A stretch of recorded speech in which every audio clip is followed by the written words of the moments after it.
Trying to see when it will become free.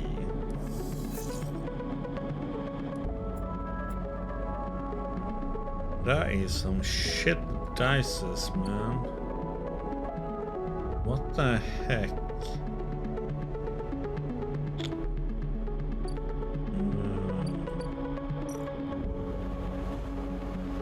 Okay, I can get a 4.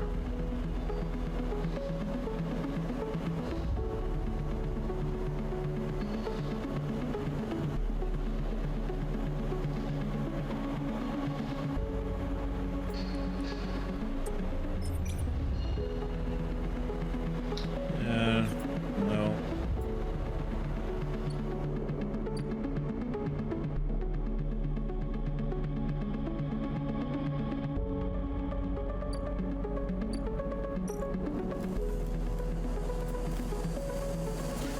Which one am I gonna go with? I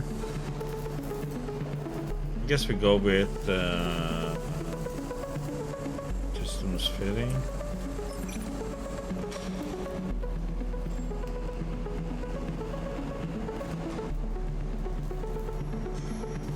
I really can't have one that has negative, because if I lose 3 times, that one is gonna go down the drain. So let's see what's going on over here then.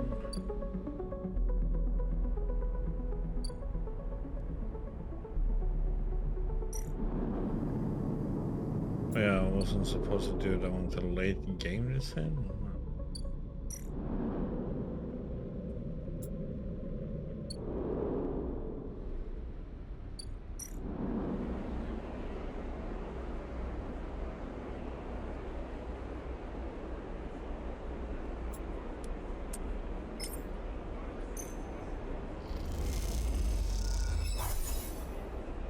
Hyper.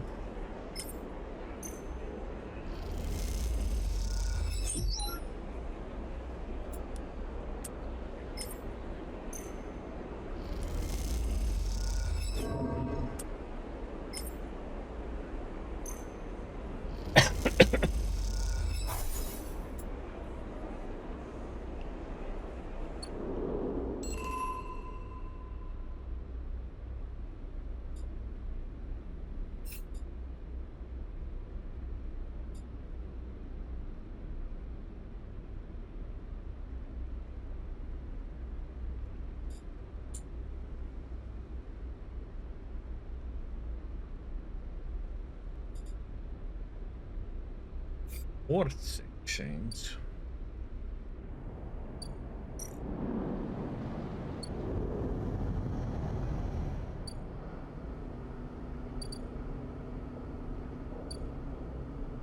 Yeah, I need this to be done. Of the dices we had got, that was like impossible to happen.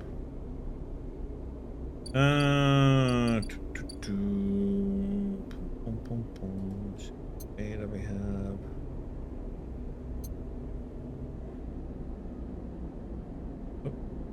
For us to do, except.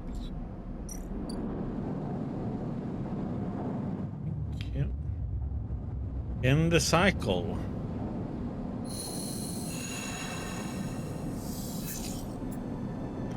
Oh crap. Okay, so I need to really use.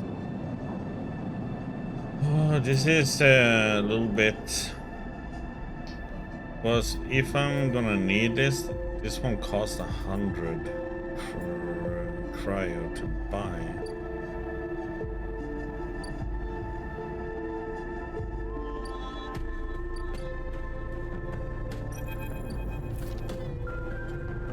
The compressor is quiet today. User crowds are elsewhere, and the pumping music washes over a handful of spaces and a few trunks. Ethan is still in the same stool in the same pool of light.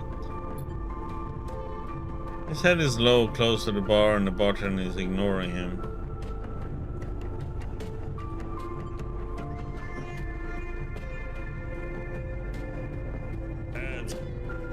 Okay, let's see, what should we do then? Approach him.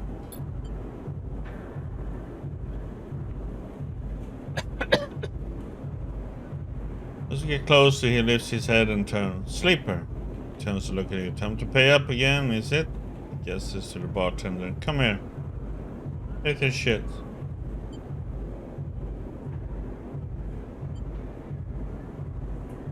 Stay silent. The bartender ignores Ethan. It seems they have cut him off. Hey! He slams the hand on the bar. Come take the shit! The bartender ignores him. Ethan lets out a huge sigh, rubbing his eyes with his palms. He reaches towards his holster. His elbow slips and the gun tumbles out. It clatters on the bar and falls to the floor, bouncing onto the ground between you. Both you and the bartender look at the gun, stare at it. Butterfingers, says Ethan and puts out a hand, beckoning for you to give him the gun back. If you would.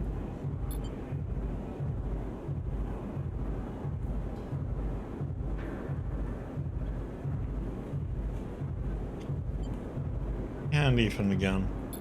You slap the handle of the gun back in Ethan's hand. Thank you, he hisses. Where was I? He lazily swings the gun past you and the bartender. Yes, leaving. He stands. Sleeper, well, this has been fun. I think I have wrung every last drop out of this play. How do we go home? He waggles the gun towards the door. Let's go see SNR. I'm staying. Ethan brings his gun hand to his face and rubs his eye. What? Is that the bounty pays half, but he lowers the gun. Up to you, and he pulls the trigger. The gun clicks, but now all the attention in the bar is on you and Ethan, who looks at his gun with a bemused expression. The bartender raises an open hand, and in it are 10 shiny bullets. 10 shiny bullets he took out of Ethan's gun while he was asleep on the bar. Ethan smiles at him. Oh well, he says, and hits you in the head with the butt of the gun. You stagger back and drop to your knees. Somewhere nearby, the gun clatters onto a surface. It hits a glancing blow, but it makes your vision swim. Through the blur, you see Ethan wrestle a small, thin slate from his belt and hold it up. Enough of this. I'm logging the job and calling it in. Ethan taps at the slate. No more playing. Your head aches. Ethan taps through a few screens impatiently. He swears and taps again. Starts shouting a dull echo to your ringing ears. He starts screaming at the slate and throws it across the bar. He crouches down and grabs you by the chin, his face closed, his breath heavy with drink. SNR, you screwed me, he grins manically. They canceled the contract. He stands up. They canceled the contract, he shouts at the ceiling of the compressor. You stand up, struggling to your feet, the sting of the hit fading. Ethan is rubbing his temples, his face pale. You hear a clicking sound, like coins being counted, like bullets being loaded into a magazine. When you shake off the last of the blur, the bartender has Ethan's pistol trained on Ethan's head. Ethan stumbles back towards the middle of the room, all eyes trained on him. I'll kill all of you, he screams. He stumbles into the wall, spinning away towards the door. I'll be back for that, he shouts at the bartender and lunges out of the compressor. Steady yourself on the bar and catch your breath. The rumble of the conversation returns. The bartender goes to say something, but then he thinks better of it and begins to clean the bar. After a while you wander out into the light of the bright market looking for Ethan around every corner. Huh. Okay. Don't know how I'm gonna take that situation.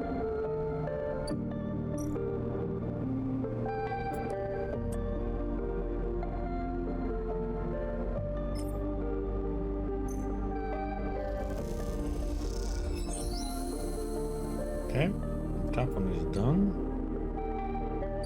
Let's see what we have here. Send. Okay. That's it. The hub.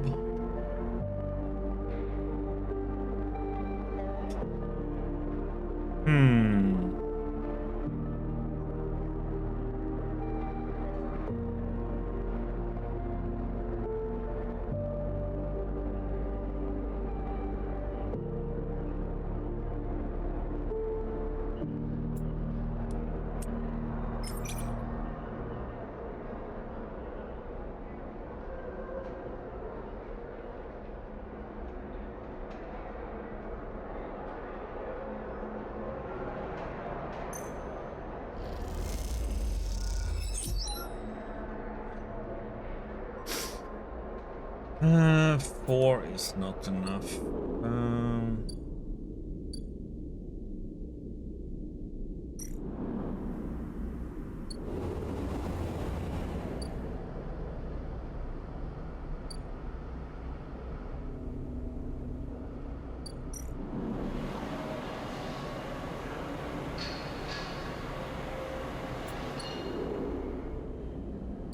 We should.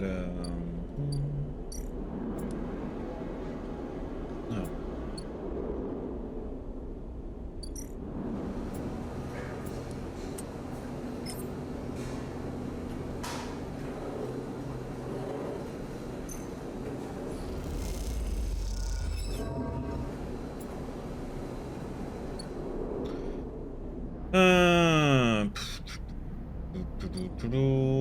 I think it might be worth getting this.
It's a 50-50 race. Go for it.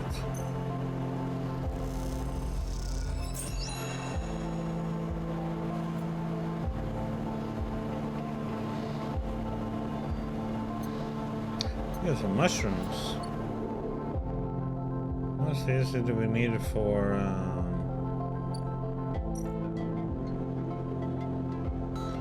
God damn it, I need 3 for that one.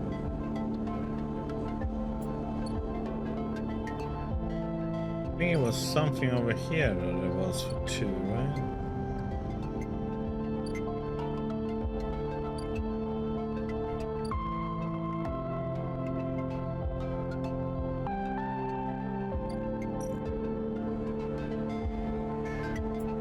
Not that one.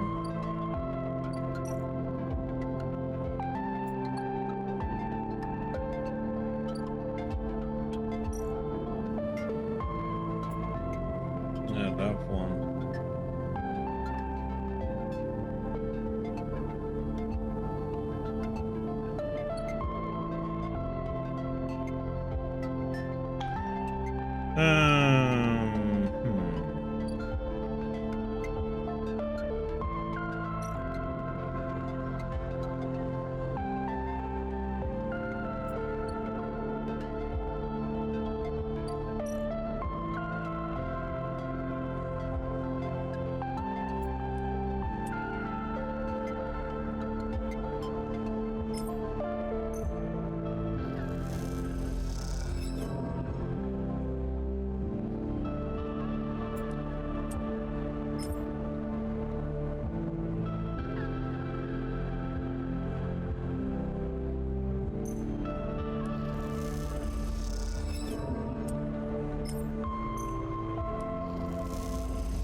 Communist. No, someone who joins the commune. Rico. You're down into the hyper compound following a blue painted line that is labeled laboratories. The member you were assigned to work with told you they would ask to see you. You still have no idea what about. The line takes you to a blue door and through to a glass-roofed chamber where a network of stems and leaves filters the sunlight coming through the ceiling, casting the whole chamber into a strange yellow-green. Peaceful, isn't it? Distracted by the green, you miss the woman standing at the lab bench, camouflaged by a dappled light. Welcome to my sanctuary, she smiles. Come, let's talk, she says and beckons you closer. Where is this place? Here? These were processing centers for the agriculture of the old corporate station. She offers a hand to shake. I'm Rico. I run the botany program at Hypa. Where is Hypa? You look surprised. You've been working in the compound for a while now? I'm surprised you don't know more. She lifts a tiny sample jar. Yellow spores dance inside. Hypa lives off the land of the Greenway. It's what allows us to live like we do. No one here pays or is paid. We sleep here. We feed each other. We work for each other. Rika walks away from the bench and waits for you to follow. She opens a small door and leads you down a glass corridor surrounded by a vivid green. All this, she says, gesturing at the overgrowth. It's a kind of a miracle. She looks at you with bright eyes. What do you think usually happens to plants on stations like this when they are abandoned?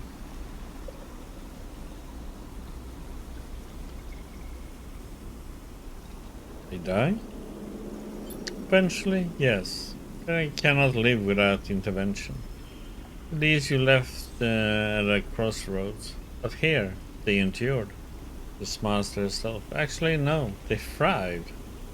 You look at the bright tendrils wrapped around the metal frames of the corridor. They look dominant, strong, like they are taking control of this place. Riku continues. Of course, Solheim tried to create a stable biosphere here, patchworking the surface with gardens and algae tanks that feed into a network of microbial reclamation systems. But the Greenway was always envisioned as extractive place from which the harvest is removed and sold to those living on the station, not a closed loop. For this reason, when the collapse came, the Greenway should have gone with it.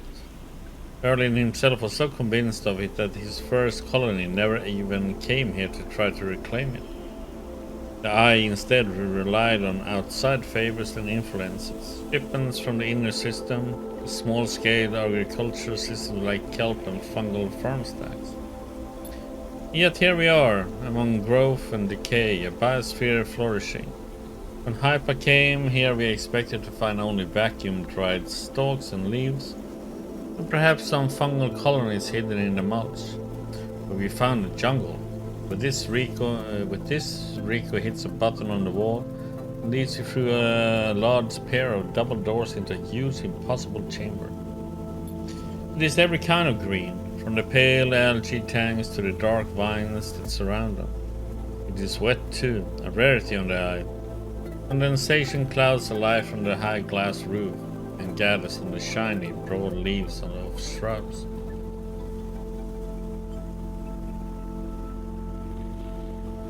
How? That is exactly our question. Rico turns to you, visibly excited by the room you're both standing in. It doesn't make sense, but in many ways the system has stabilized. Unlike the farm stacks closer to the gap, who need input to support their meager output, this place runs itself. Perhaps Solheim managed something new here. Perhaps they tweaked the plans or built new systems buried deep below us. Or perhaps their collapse caused some unfortunate cascade? An unlikely chemical reaction within the biosphere.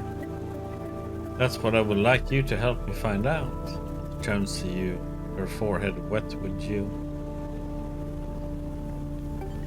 Me? Yes, you. Rico sits on the railing. These halls run deep, sleeper, and I'm getting old. He stamps her foot on the metal grating of the walkway. Whatever is causing this, it's to be found in the groves deep in the Greenway. Hypa won't spare anyone for an expedition. It's too dangerous and unnecessary, they say. I can make the case, but I can't get the votes. You sleepers are hardy beings, I know that much, and you can speak to the eye, uncover its secrets in ways I never can. She holds out an arm so you can help her stand. Bring me samples, spores, seeds, and blooms. I can grow them in the lab and study them. The deeper they are found, the better. I will try. Thank you, she smiles, and thank you for listening. Rico leads you back up of the huge chamber and up through the passages. He's a little slower now and stumbles on the steps. You help her where you can. It's good to have a new blood in the commune, she says. Many of us have been here a long time, and few come through. She settles back at her bench in the lab, stretching her legs. You go to leave. Come back if you find something, sleeper, she calls. There are discoveries to be made. You follow the blue line back up out to the compound, all the time thinking of that impossible magical dream.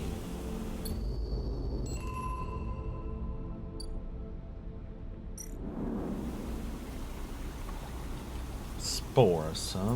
Okay.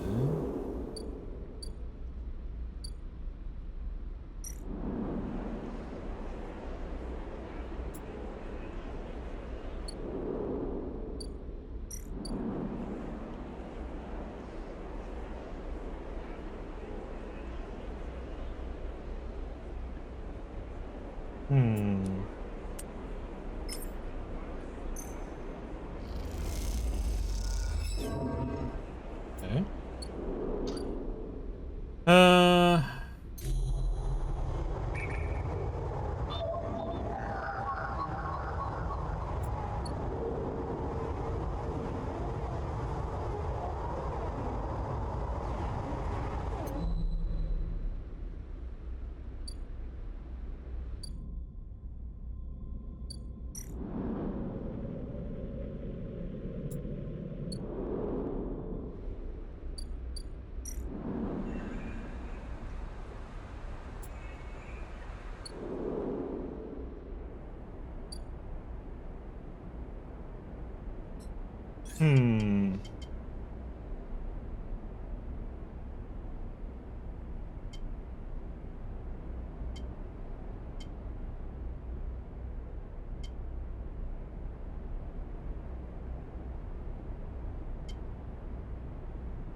Fiber those.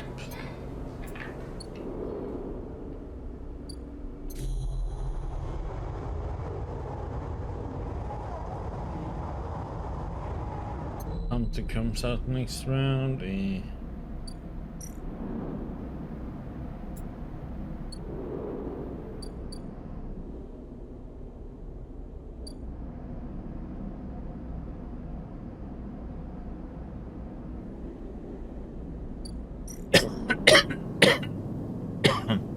Excuse me.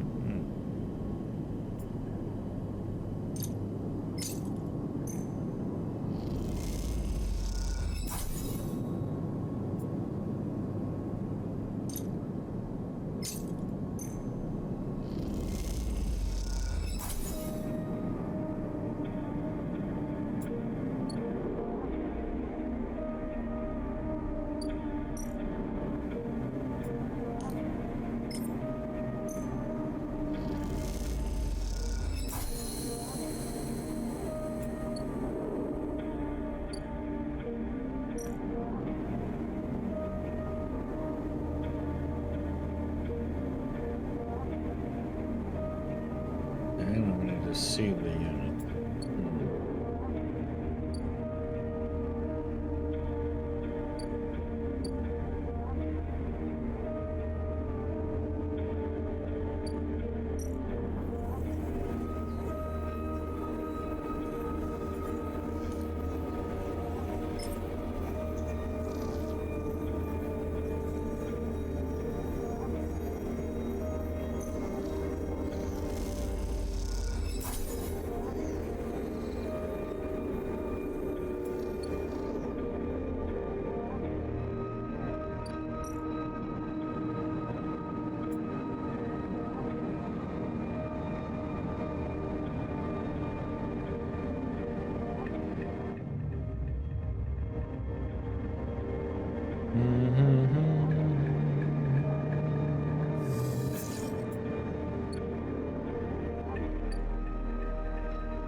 gonna try one of these just to see.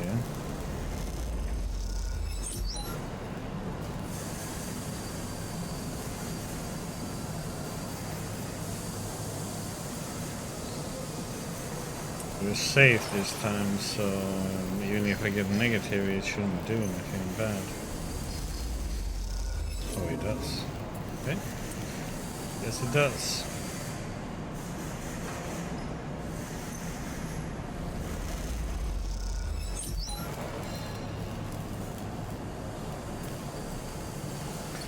Okay. What safe wouldn't do that, but okay, it does. Let's see, we need food.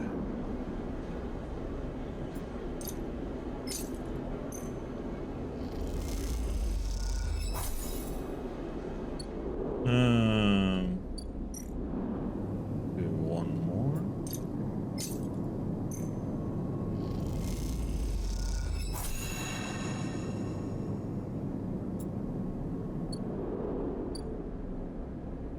Sell it.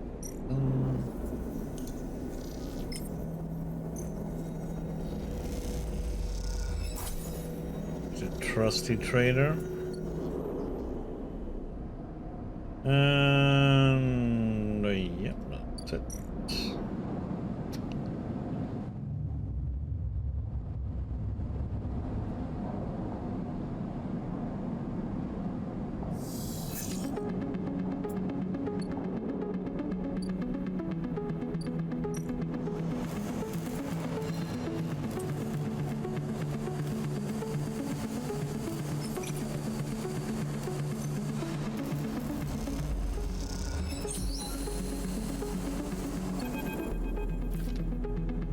Each shift a crowd of would-be workers gathers outside the shipyard, each of them clinging to a 4-digit number printed on receipt paper. These are the assignment numbers, and you're either called for a shift or you aren't. You arrive, the crowd is restless and chatter rumbles through the lines. Those who, like you, have graduated to the work team shifts are guaranteed. Having just walked out of a meeting with a supervisor where you were praised for your efforts, you feel a glow of a job well done. Yet you can't help but feel empathy for those huddled as you pass, waiting for the number to come up. Keep your head down as you leave the shipyard, feeling a little guilty as you do. Well, hey sleeper, wait up! Lem's voice trembles as she shouts above the rumble of the crowd, and you turn to see him pushing through, Mina crying in his arm. Lem, good to see you, friend. He is breathing hard after shouldering through the waiting workers. You made it to the work team. Good for you. He tries to catch his breath, stroking Mina's hair as he does. Shh, baby. Give me a second here. Smiles weakly as he comforts her. And her cry starts to fade. After the crowd, he sets Mina down by his side. Shiny streaks down both of her cheeks. As he does, you see he is clutching an assignment number on a crumpled piece of paper.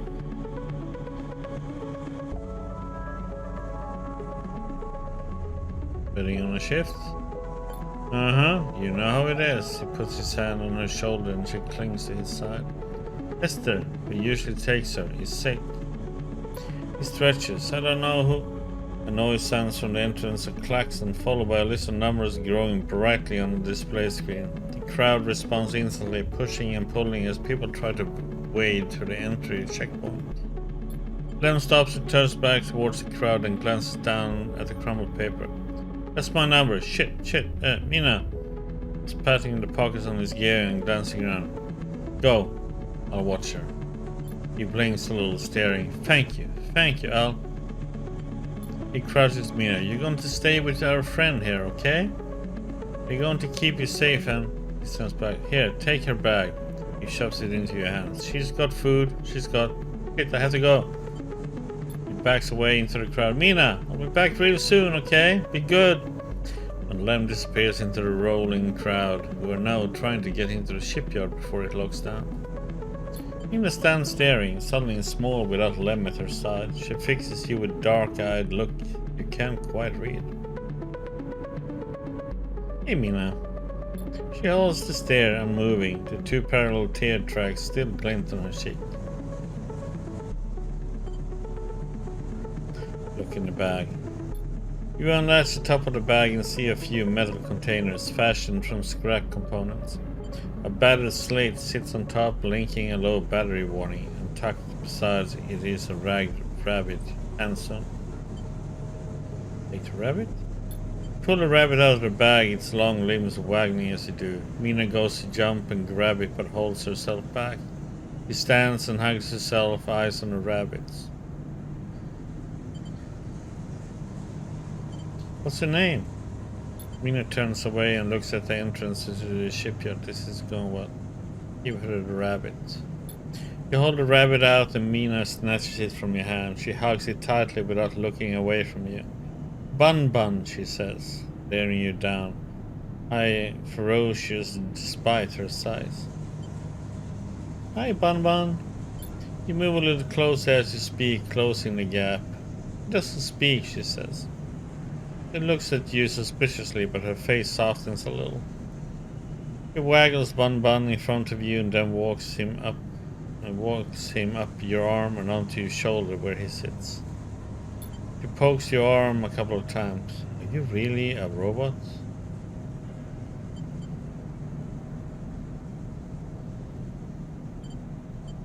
Well, I am.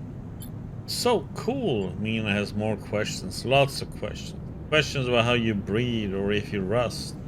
But before long you're talking about rabbits and what Esther, the lady who usually takes you, smells like. And whether or not ferries live in the ice heating pipes. You pass the time like this, sitting side by side on the floor of the walkway as others pass by. Sometimes talking, sometimes drawing on the slate.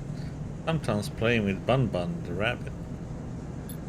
This is how Lem finds you, just as both of you are starting to yawn. He is dirty and tired, but Mina leaps up his legs and into his arms as he stumbles backwards. You two get on okay? He asks, trying to keep Mina from climbing onto his shoulders. More than okay. Mina shoots you a smile from Lem's arms, her suspicion gone. Well, well, well. Looks like Mina can be nice. He pokes her in the ribs and she squeals in delight. Thank you, friend. I mean it. He gives you a warm, wide smile. I owe you. Look, he glances around. It seems like Esther, the lady who usually watches her, is going to be out for a spell. If you ever have some time, I would really appreciate coming down to our place in Low End. He grins sheepishly. If you have time. But now I have to take this one to eat. He plays a biting Mina and she giggles in response. Tea, sleeper, he waves and they stumble off down the corridor, drawing gazes from passing faces as Mina's laughter echoes down the corridor in bright squeals.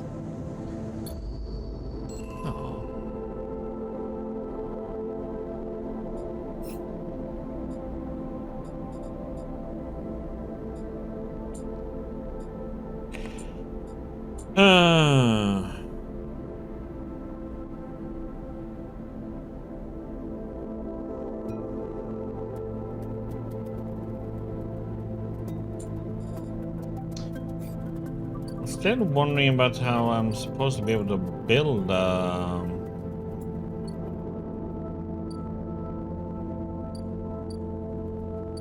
ship mine and where that is.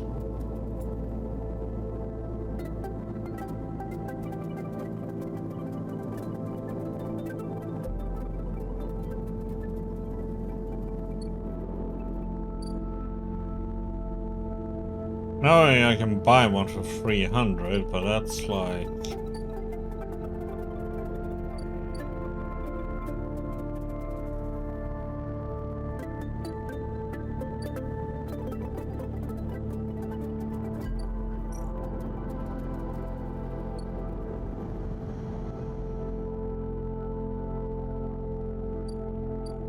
I think this is something we need to get.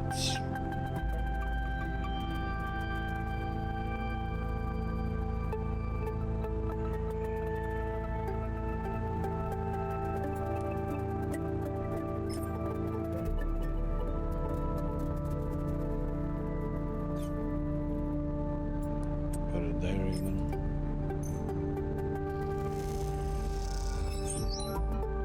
Nice, +3. We got 1 energy too. Okay.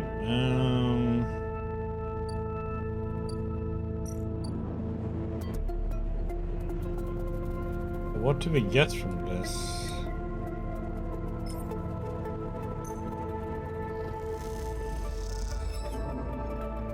We got 2 energy. Okay. I'll take it.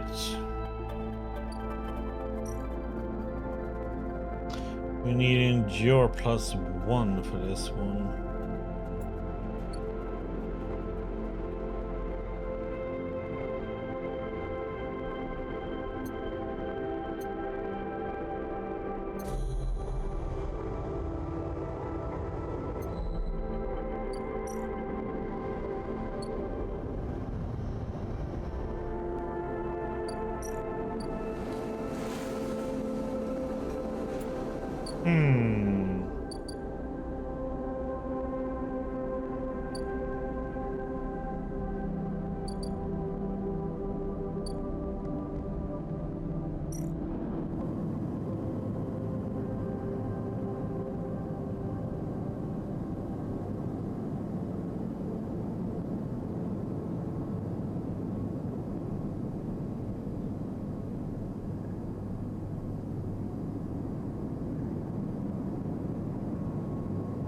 We're gonna let me see what this is then.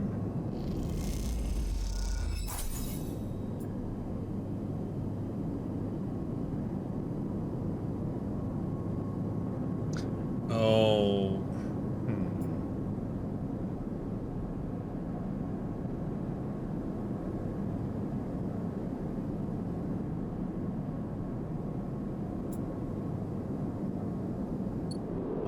Okay. Yeah, that's what I sold over here. I didn't think about that actually.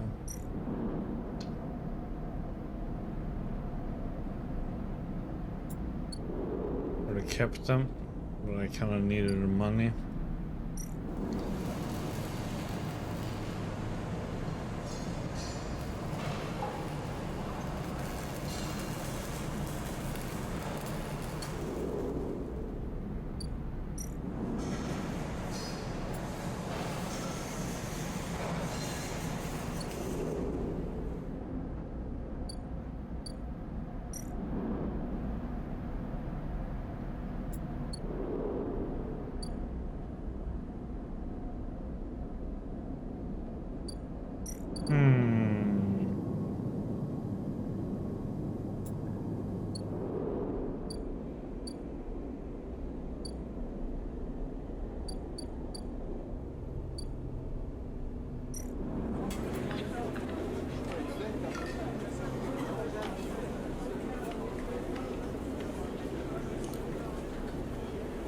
Okay.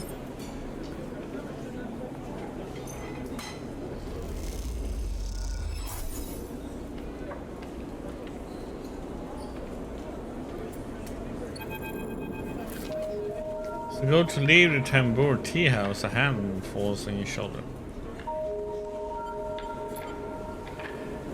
Sleeper thing hisses from behind you. What did you find me? Penguin. Penguin? Right. Things so say. Oh, do you mean? Your man's throwing gum in his mouth. That wasn't meant for you specifically. But pinches. Look, it doesn't matter. Come, let's sit.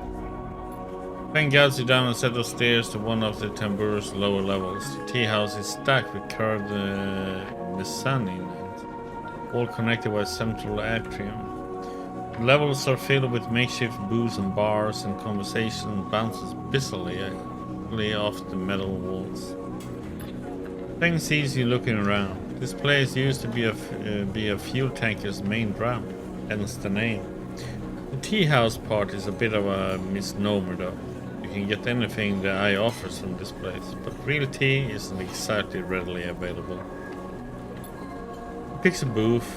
It's old-fashioned from some old salvage tank or container, lined with spongy insulation foam, and collapses into it. He looks around furtively, Don't suppose you've seen any Heavenjai types? They don't usually come out this far. Hey, what's going on? Well, I'm suspended, that's the first thing, and the second thing is I'm pretty sure Hardin wants to drop me off the rim of the eye. He grins. Doesn't bother me though, it shows we hit a nerve back there. He picks up a scrappy hand-scrawled menu from the table and tosses it over.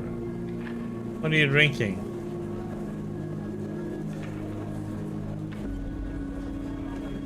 But what's the plan? Plan. He raised his hand. Let's order first. Thing is right, the menu is ridiculous. There's at least 10 different infusions, most of which you can't make out. But the paper is dominated by an extensive complement of esoteric alcohols and cocktails. Black tea is listed without a price as a seasonal specialty. He ran into Hardin. Was he pissed? Feng doesn't wait for an answer. That snake is so self-righteous he might actually believe that Erling would approve of his meritocratic bullshit. Taps on the table. If Heavenger was like it should be, like it was founded to be, he would have shouted him down at any council meeting he dared to mention true citizens. He sighs, but I guess his kind run the place now. Young woman with a vine tattoos snaking up in her arm turns up at the booth, slate in hand. The order? You skim the menu, your eyes glazing over. Time to pick something.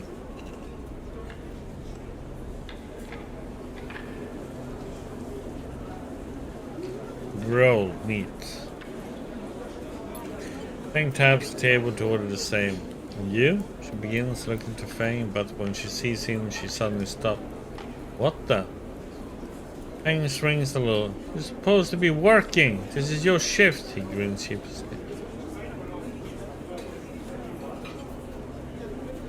Stay out of it. Look, Jenna, let's just say this is my break. My friend here has been through a lot. Jenna looks between the two of you.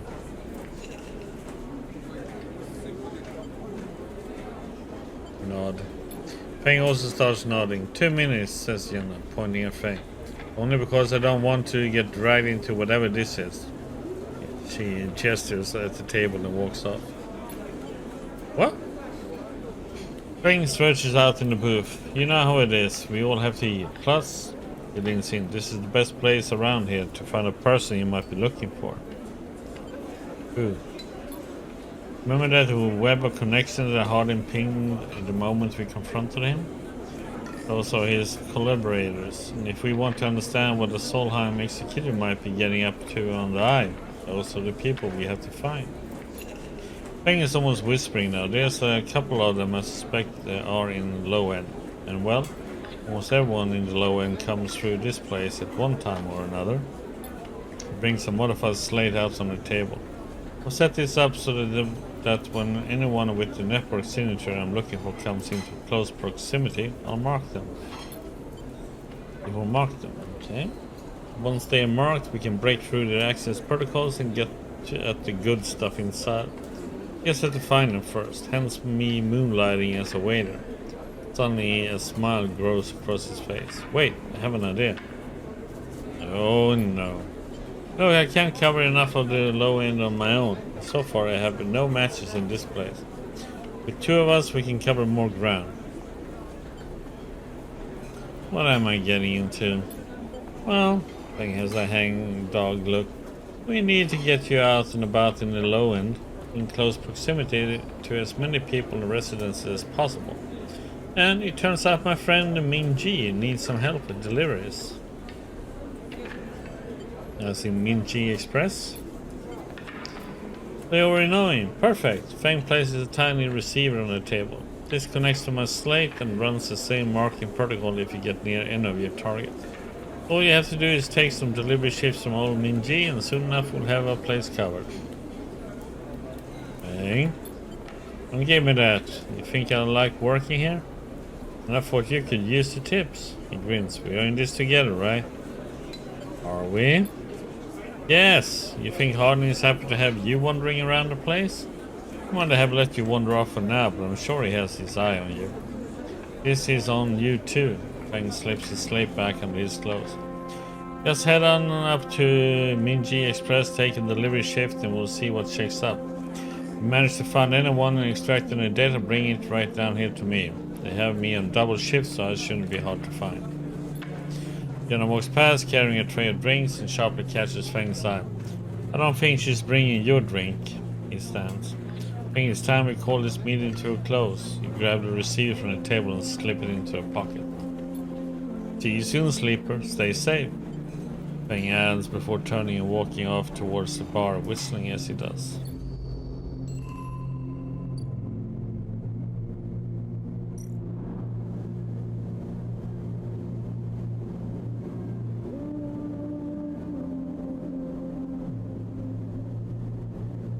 Okay.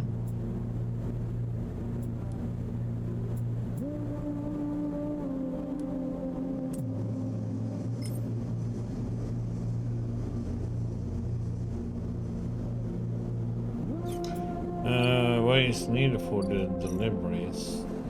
It's risky.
Let's go for it.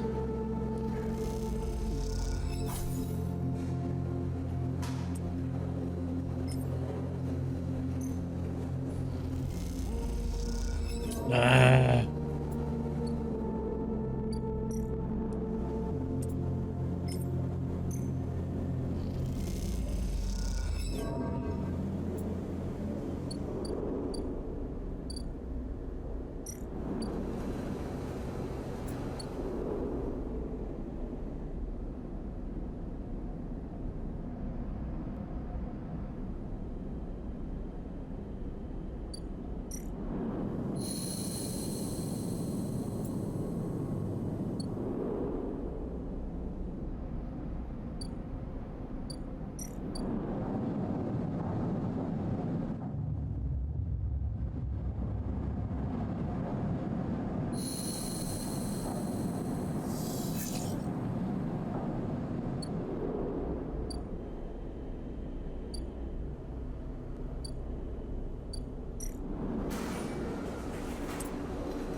Coming into the dangerous part here. Oh, nice. Sleeper! You see Feng coming up the corridor as you step out of the Minjis. The kelp noodle smell still clinging to your clothes. Comes up fast and stops close, looking around suspiciously. You don't have long. Take these. Feng palms you a couple of those metal thumbnail-sized drives. Ripper worms. The slate has been buzzing like crazy. It seems your delivery shifts to turn up our 2 targets. He squeezes your shoulder. I knew you could do it. Now we nail those snakes. What do we do? Hardin's boys are all connected by some kind of closed network. You break the access protocols on both of them. You should be able to gain the location of the nearest network ports. Slot the Ripper worms in those ports, one each, and they will feed me anything and everything stored on Hardin's shadow network. He smiles. Can't wait to see what juicy plans they have in there. You hear the scuff of boots as a group comes up the corridor, likely on their way to place an order with Minji. Turn for a second, and when you look back, Feng is already halfway down the corridor in the opposite direction. Raises a hand in farewell and is gone. Run your fingers over the tiny Ripper worm drives in your pocket and smile to yourself as you wonder how mad Jenna will be at Feng for this little excursion. Time to slot some worms.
These are all keynotes though.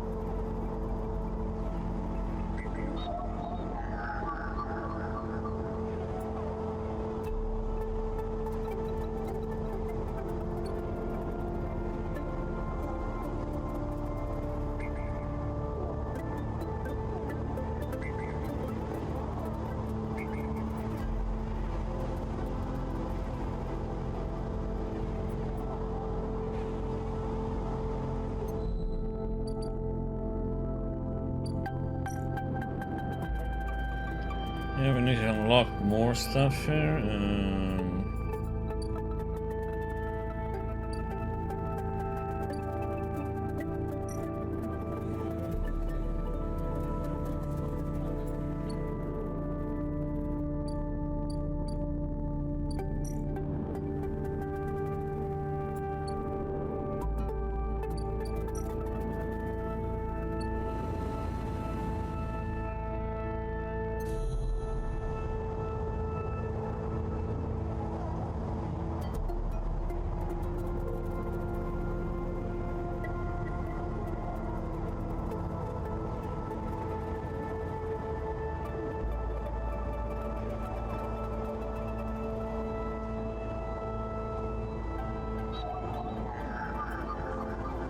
These are all agents. Yeah, so it is up there, but I need to... Oh, God damn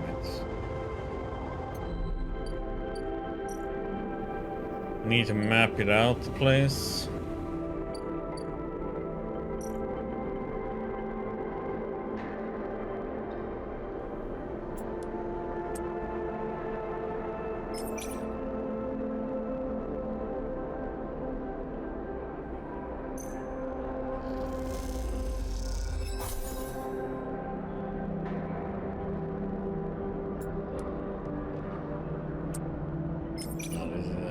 Taking, but what the heck? Let's go.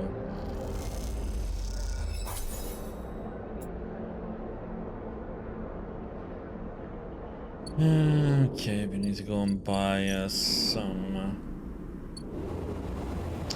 energy.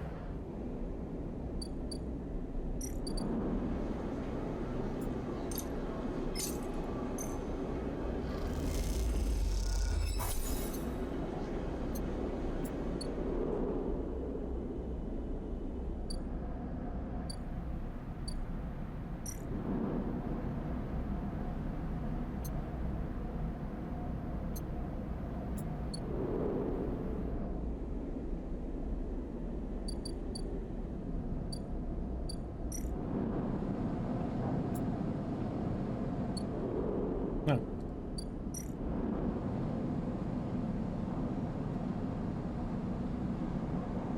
Complete active scene.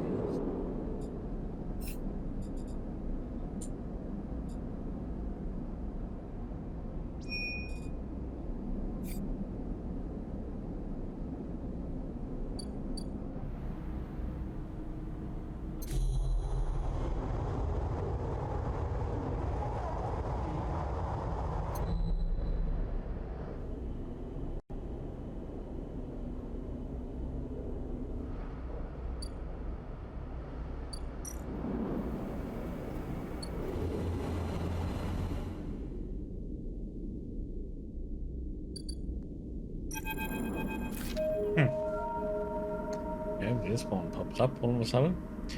No way, Moritz. You take those substandard filters back to the shitheels who sold you them. You hear a voice echoing out of the bay as you pass, and moments later, someone, who you assuming is Moritz, drifts out with it, dragging a pallet of filter cartridges by a tether. Hey, you out there, the same voice echoes outside the entrance. Looking for work? Yes? I just need a hand. Get in here. The voice is coming from someone shorter than you expected. He's floating in the microgravity of the docking bay, besides a half deconstructed life support unit that looks like it might have exploded at some point. She points a wrench in your direction. You know anything about these things? Doesn't wait for an answer. Scratch it. Just help me with the casing. Alright then. It definitely moves around the unit, making space for you besides the central seam in the dented case. Just take a grip here and lift out and up. Then I can get in and unbolt it. You wax the unit with the wrench. Whole thing is twisted to shit. You dig your fingers under the casing and lift it away, the metal squealing from the force. She puts her hands under, spinning the wrench to slip out the bolts, catching them in her other hand when they spiral free. All good. The casing lifts off, revealing the ornate piping of the unit's interior. She whistles at the mess of ducts and filters. By the way, everyone calls me Bliss. She pats you on the shoulder, offering little in the way of an explanation. What do you do here? Repairs, fit-ups, teardowns. Bliss starts pushing and pulling at the ductwork, looking for fractured pipes. We haggle for contracts, but the good ones get snapped up quick by the bigger base. So here I'm trying to get this M2 unit running again for one of the freelance tugs. All-time stuff. All this. She rips out a ribbed pipe and hands it to you like a freshly caught fish. We turn stuff around fast and neat, and maybe we get a chance of landing something bigger. Something starts hissing in the unit, and Bliss quiets it with a precise whack. But to be honest with you, the way things are going, I can already see the other crews licking their lips, ready to take this place over.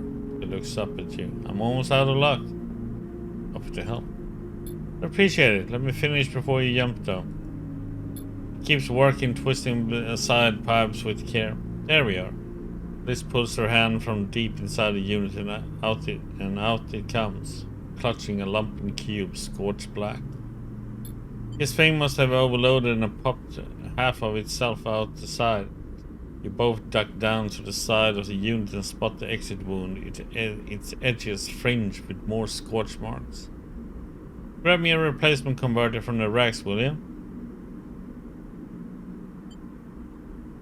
Head to the rack. You kick off from the unit and drift over to the wall racks, where a catalog of parts sits secured in clamps. Colored tape and scroll notes flutter across the wall, a complex organizational system of Bliss's own design. Well, just a big mess. You try to pick out the right part.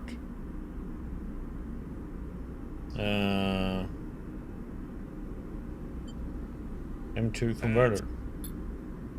Yep, that's... You grab the part and push back to the unit. Bliss holds out an arm and you pass it over. The converter is spinning gently as it leaves your hand. Perfect, you passed. She straightens up from the unit. That is, if you want to work here. Bliss rubs her hands clean, looking down at her palms. Truth is, I need a hand here. My partner skipped out on me and left me with a whole mess. You seem like you might at least be better at spotting a clean air filter than Moritz. I'd be happy to. Wait, she frowns at the racks. That's not all of it. My old business partner, they rinsed the place, emptied the accounts. Bid for jobs, we need to put down deposits, bring in parts, pay tug fees. For that, she looks nervous, embarrassed. We need shits. You want me to pay to work? Come on, it's not like that. We'll be partners, straight split. Liz settles herself against the unit and looks off into this. I guess I look pretty stupid. I'm asking any random passerby to be my business partner. No offense, she manages to smile. I get it. Thanks, she meets your eye. I appreciate it. This goes back to working on the unit. Look, it's no pressure. You find the money, or you find someone who has, or you just forget the whole thing. Up to you. Gestures for you to help her refit the casing, and you both slot it back into place. Thinking good to wrap this one up for now, but if you're into it, come back and we can bid on a new contract. Something to get our teeth into. Something that pays. She gives you a serious look. You can trust me, I don't say this stuff lightly. Away from the bay, propelling yourself back to the handholds at the entrance. You slip out with a wave, and as you do, someone slips back in. You hear blaze as you glide down the passageway. Moritz, I swear to God, if those filters aren't clean... You smile. Seems like this could be interesting.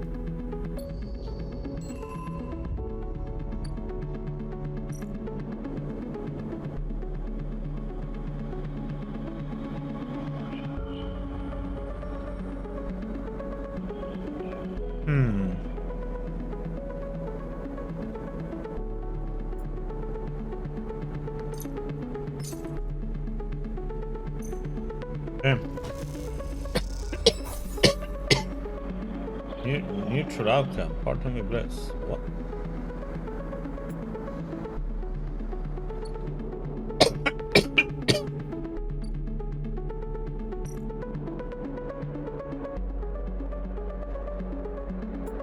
Okay, 2 more there.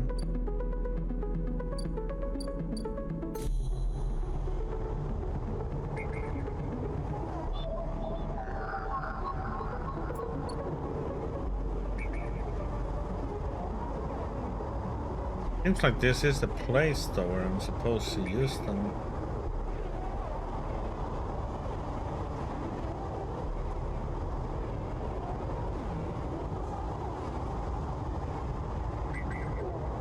I think I need to map out the place then. Or something.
I had to pay.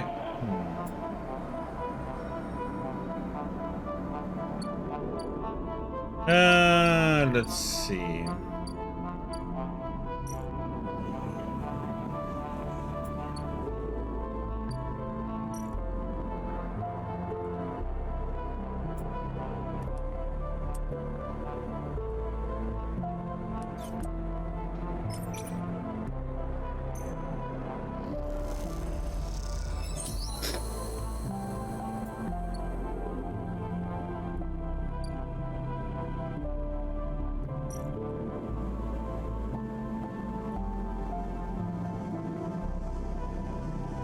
Rent capsule.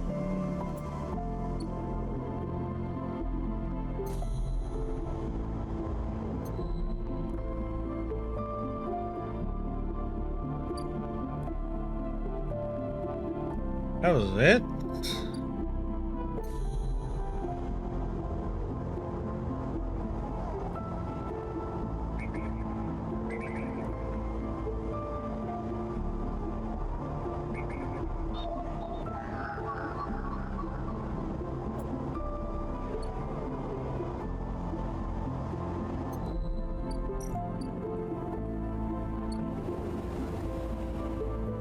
I don't get where these damn things are though.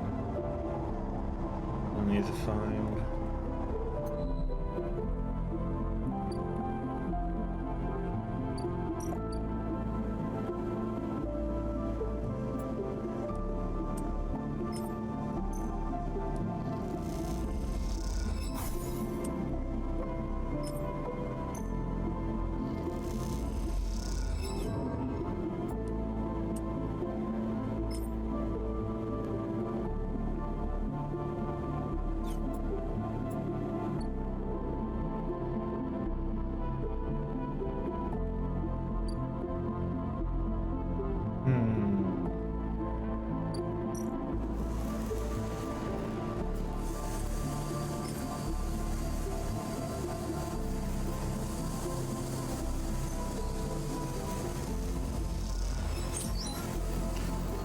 I wonder if this isn't like one of the leaving the place parts.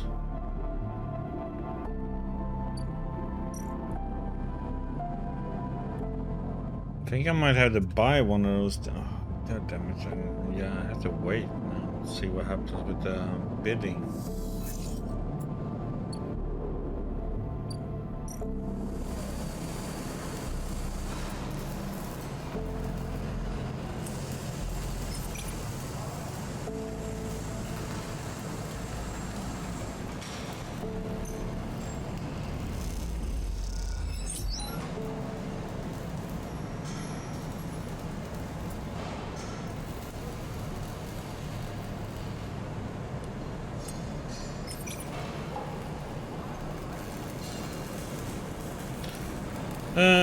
With danger, that means I'm gonna lose. I think it goes even neutral.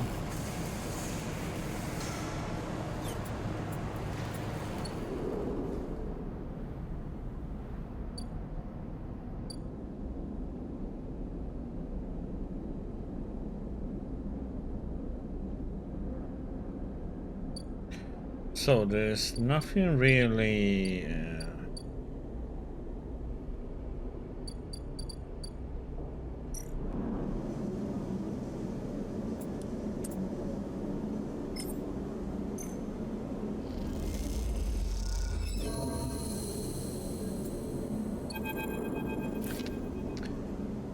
Okay, she's asleep, whispers Lem, creeping back out of the unit's tiny bedroom, sliding the door shut as he does. You're perched at a thin bar in the main room, the slate in front of you still glowing with Mina and your drawings from a cycle spun together. There's a ring, the only world Mina has known, with stick figures standing along its edge. The tall one is you. Drink? Asked Lem, producing a worn-looking bottle of Girol from under the bar, its contents glowing amber in the fluorescent light. Sure. Lem nods and glugs a few fingers into a couple of metal tumblers and sits down with you at the bar. Cheers, he offers, and you clink the metal containers together. You know, we actually have something to celebrate this time around. Lem gives you a sideways look. I made the assembly team on the side rail. He grins broadly. Clearly he has been desperate to tell you all cycle. Amazing! Lem holds up his drink. Couldn't have done it without you keeping an eye on little Meanie back here. Lem shifts a little on his stool. He looks uncomfortable. What's our girl doing, Sleeper? I haven't seen much of her these past cycles.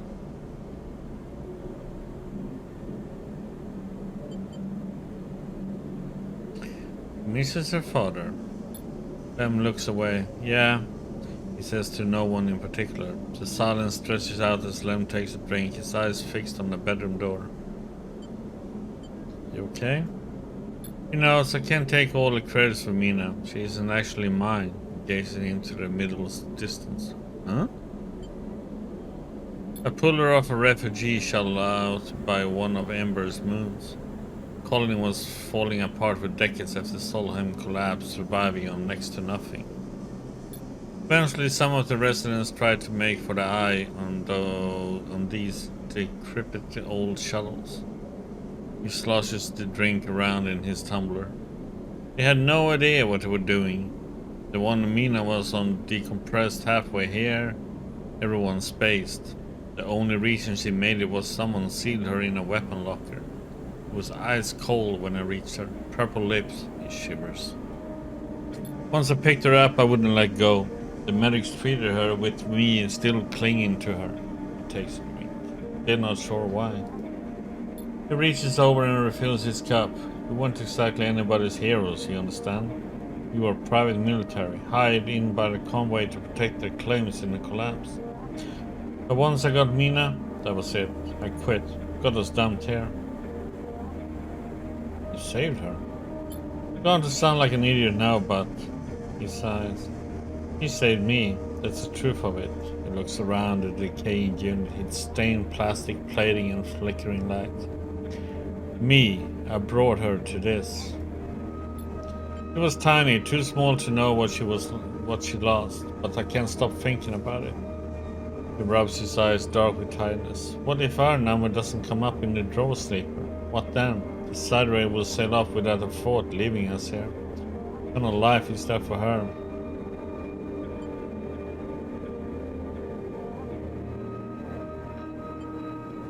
You make it. Sorry, I know you don't have it any better. He looks at his cup and pushes it away down the bar. This is a celebration, right? Both of us on the team now. Both of us in with a chance. Exactly. Imagine all three of us riding the side rail horizon out of here to a new world. He looks into his glass for a moment. I think I drank this too fast. He laughs.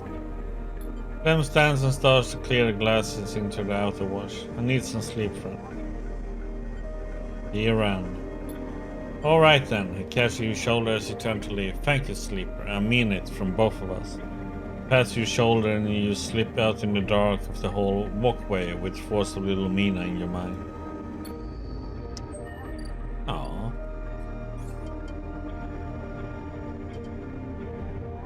Helped a friend and had fun with Bun Bun. Okay, let's put the +1 in that one.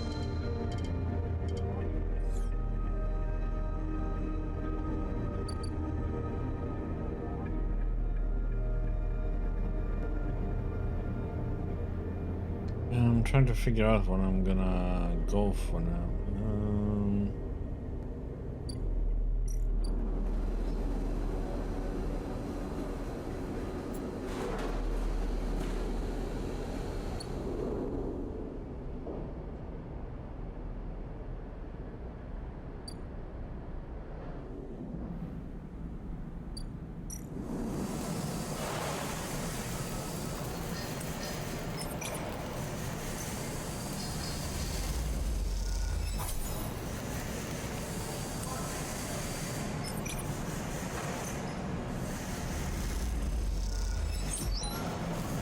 Okay.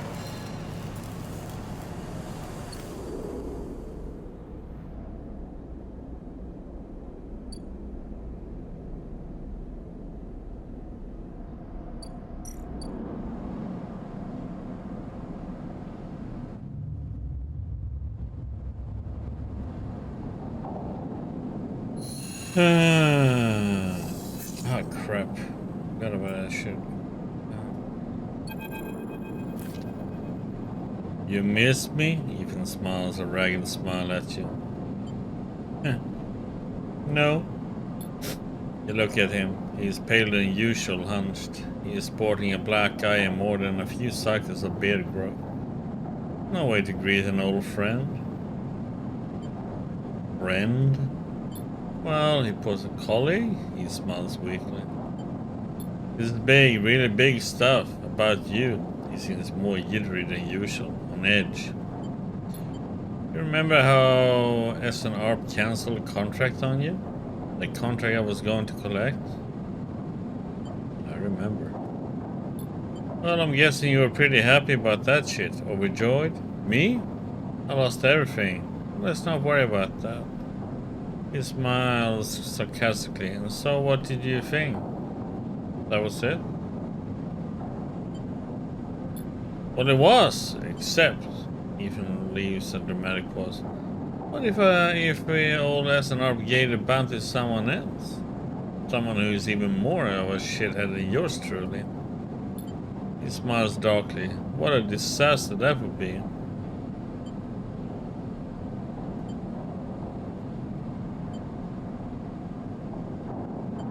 Who? Ethan grins. That's the question, isn't it? Ethan fishes around in his pocket for a slip of paper. I've been speaking to some friends, you see, some colleagues, about what went down. As it turns out, SNRP cancelled all their bounty contracts. The whole lot. Seems they brought someone in-house. Some guy who did so well on the last contract that they got offered a job. Leans in. Apparently he made a hit on this ship called the Winter Wonderland or something. He was smuggling sleepers out from under SNRP's big corporate nose. He killed the crew and blew the ship. Ethan whistles. They called him Hemwick or Maywick or something. He gives up looking for the paper. I forget. Why are you telling me this? Because I'm your friend. Ethan says, looking you in the eye, and friends help each other out. Ethan runs his hands through his greasy hair. Given this new information brought to light, it seems like you are in need of protection. Wait for the pitch. I, meanwhile, am in need of assistance in kind. It turns out I upset some people at the compressor the last time we were there. The owners, and they say they will space me unless I work off the debt. Seems they are that kind of businessman, he grimaces. I would pay them, but he shrugs and turns his jacket pockets inside out in a mime of poverty. It looks pitiful, even more so for his clownish acting. Then work it off.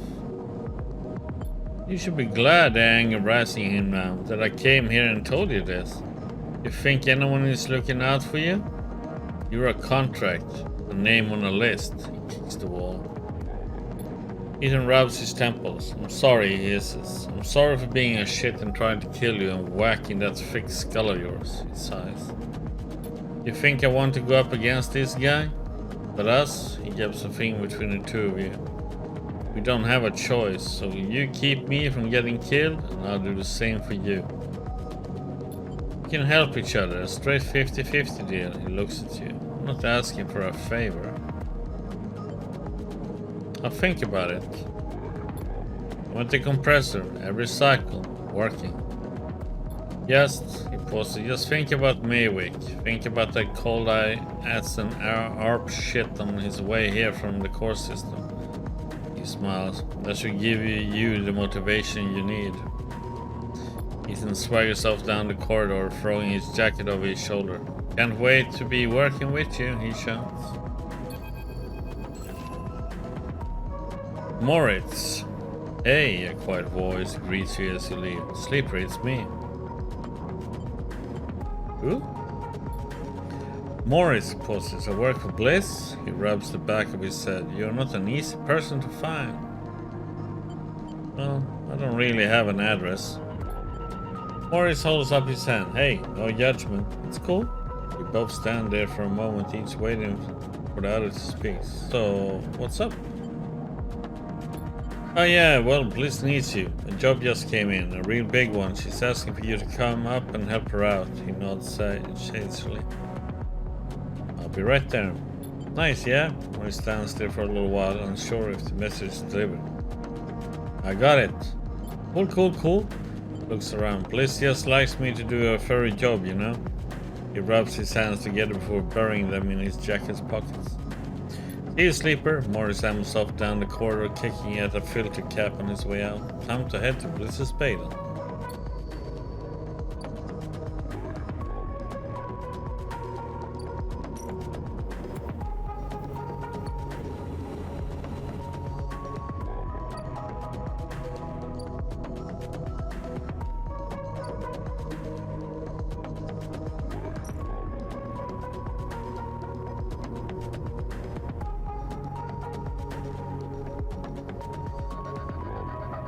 Oh, god damn it.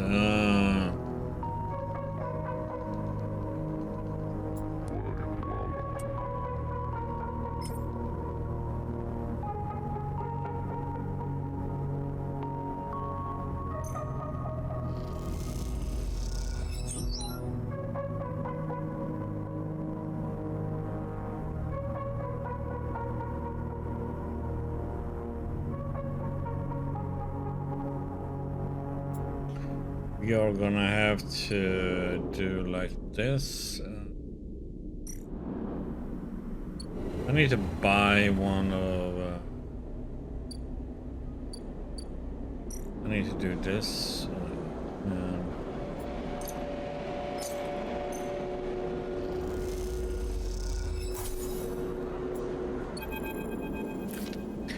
As you quickly leave the surgery, eager to be away from Toshiro's glare, you notice something wrapped around the stabilizer vial clutched tightly in your hand. You open your hand and a thin film marked with holes and sigils unrolls from around the vial. At one end it has a hard metal strip, a handle.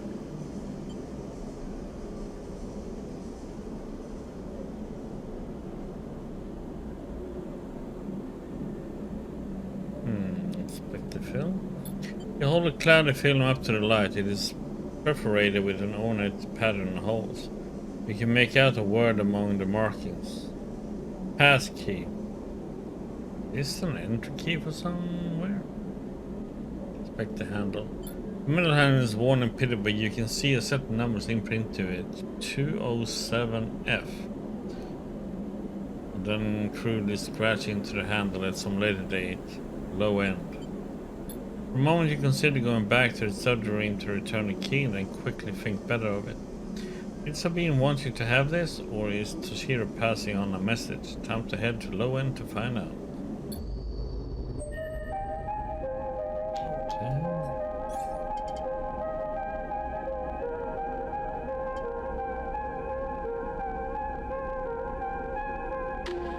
What? We're gonna get that one. Oops.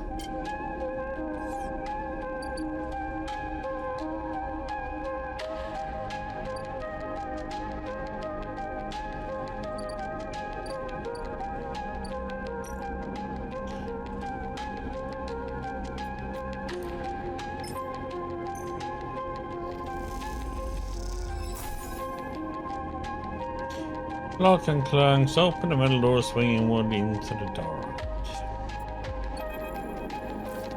Push the door open, the automatic lights flicker on inside the apartment. The revealed yellowing plastic panels, the curved shape of wall-mounted utility units. The details of a routine life arranged on every surface. You step inside, clicking the door shut behind. The amber light of the aging fixtures glaze everything with pale orange. The work surfaces hold a variety of objects indistinct in the dull lighting. A pale blue light drifts from a doorway at the end of the room. Inspect the surfaces. Smudges through the thin layer of dust suggests a recent, rare and hurried visit. Trace a path to the water dispenser, the outer washed into a cabinet still half open. On the shelf sits an empty pillowcase. Go to the doorway. Across the cramped utility room with its outer wash dispensers, water closet towards the doorway. Through the doorway is a dark, warm room, lit only by the faint glow of a terminal screen. Inspect the room. The bunk is tucked into the wall, the blankets ruffled, the wall desk glitters with rows of vials and containers. The briefcase lab sits open, loaded with rows of reagents and compounds you do not recognize. In comparison, this room is clean, ordered, controlled. Approach the terminal. The approach there is a crackle from somewhere in the dark. Sleeper, the being's voice shakily echoes through the apartment. Welcome to my home. I'm sorry I can't be there. I had to make alternate arrangements. You hear rattling noises, static. I was able to record his messages, but I don't dare to show my face. Something is happening within Yatagan. I no longer trust them. Their voice becomes distant, slipping behind their background noise. I have something to ask of you. I want you to get me out. Yatagan was supposed to hide me to protect me after everything happened. I was desperate, but then after that I was too tired to care. A noise like waves passes over the recording, but I'm done with it now. I want out, screw to death. But I need insurance, something I can hold against them. I have my suspicions, but I can't be sure. I need information, and, as you know, you need me. Pause, something clicking in the dark. This isn't a threat, you have to understand my position here. Another pause. I know sleepers, I've been here before. I can help you, but not with Yatagan's noose around my neck. Get me data, get me information, get me something I can use against Yatagan. Then I can get out and you can get what you need. Please, waves of static cut into Sabine's voice. Bring it here to my terminal and get to it when I can. You look around the tiny room and try to imagine Sabine living here. Working at the desk, sleeping in the bunk, blinking into the terminal in the dark. The recording cuts to static, filling the room with its white hiss, then silence. Access the terminal. You sit in front of the humming terminal and hit a few keys. Sabine has left an access port open, but the rest is encrypted, locked away behind passcodes. Teen Sabine might not trust you as much as they want you to think. Who does Sabine need to hide from? And what debt do they owe to Yatagan? Try to assemble the pieces, but too many are missing. The only thing you know is that without stabilizer your body would die. You glance at the briefcase lab on the desk, its glassware glinting in the dark. You turn away and leave, the door clanking shut behind you. Back in the corridor you notice the scrawled graffiti of a blade on the opposite wall. Yatagan. You feel yourself being drawn into something you don't quite understand.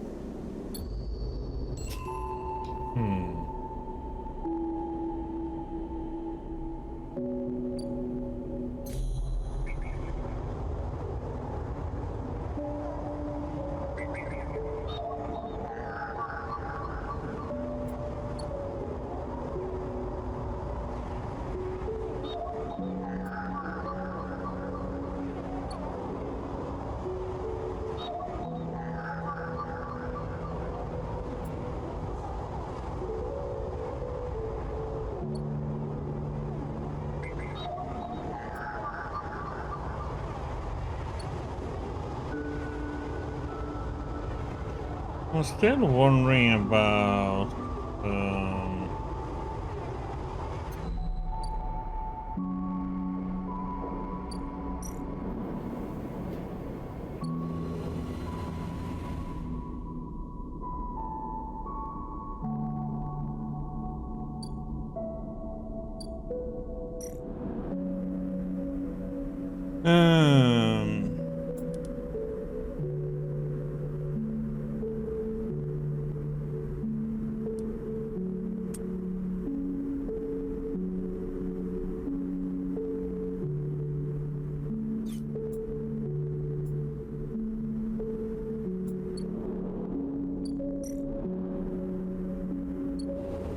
well, I'm supposed to find these two things that I need to hack.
Yeah, I just don't understand what...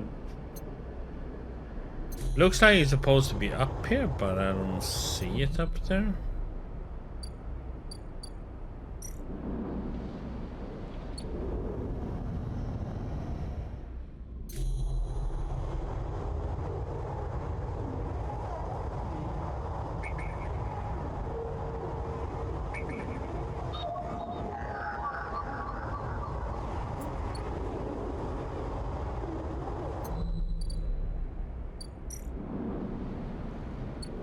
I wonder if I need to hack those things up there first so I can see it, or what's going on.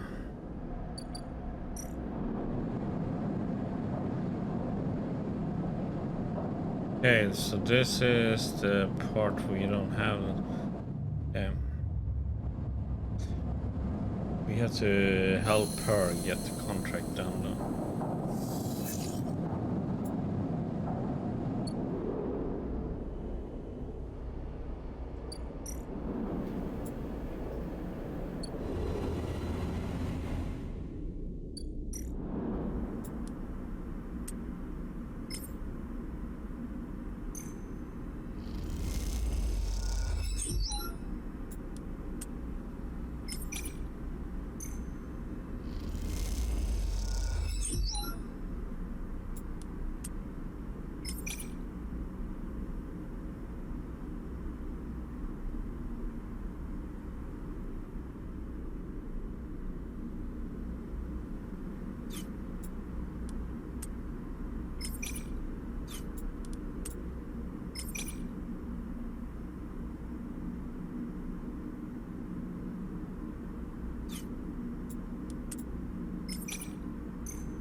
So both wait in the airlock for it to cycle back to the bay. Bliss thumbs you on the arm. Nicely done, Sleeper. We clear that contract, no problem, she stretches. Once we're back in the bay, we can check if the payment has come through and divide it up, she stretches. Feels good.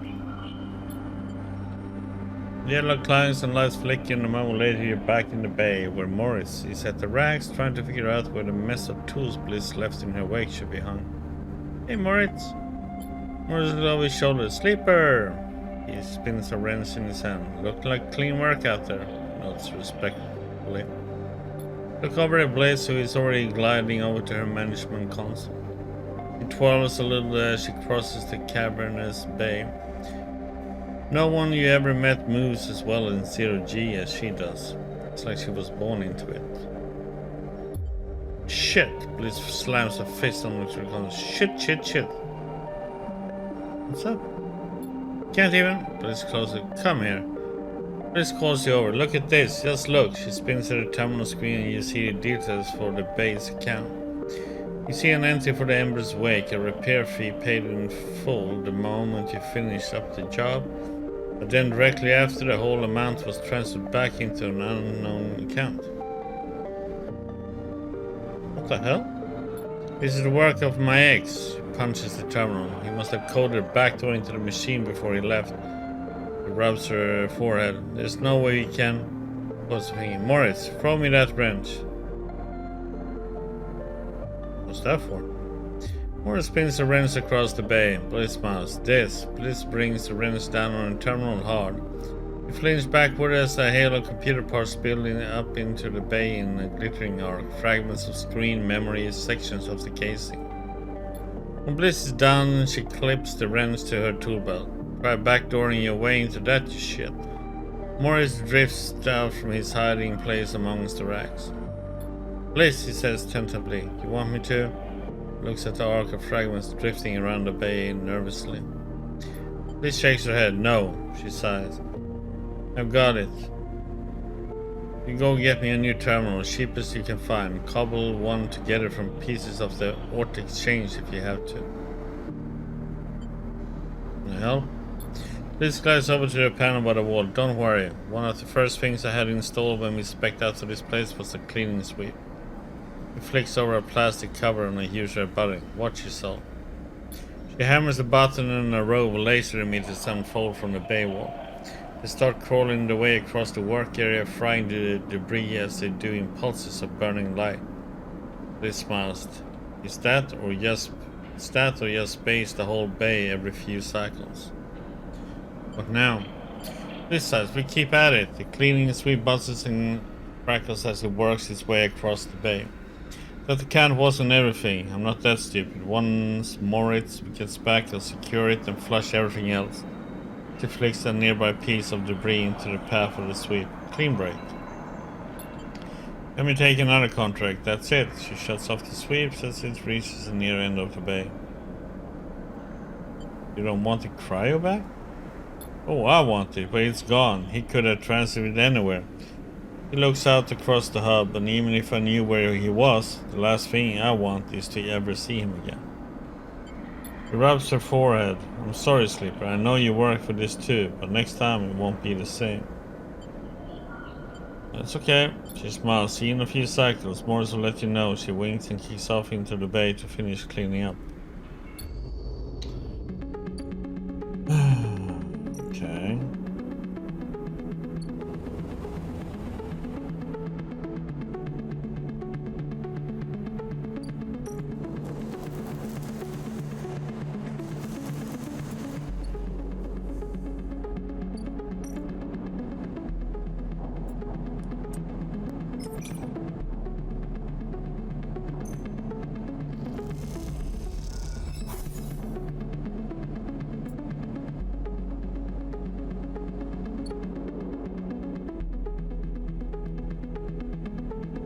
God damn it, I'm gonna have to...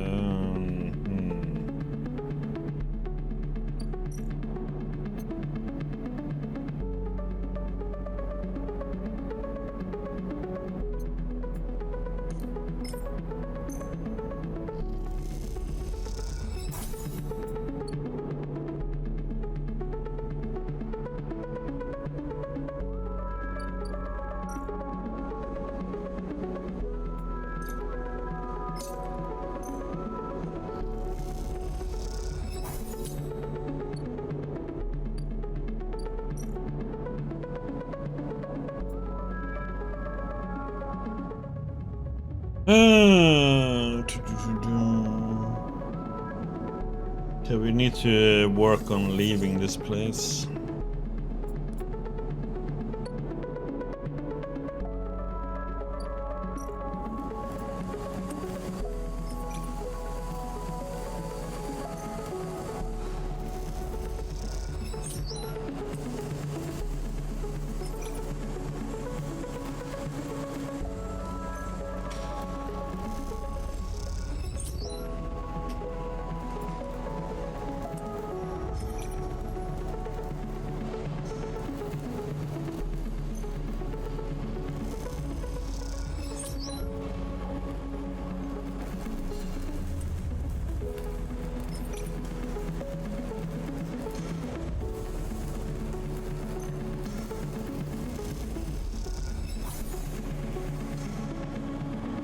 Okay.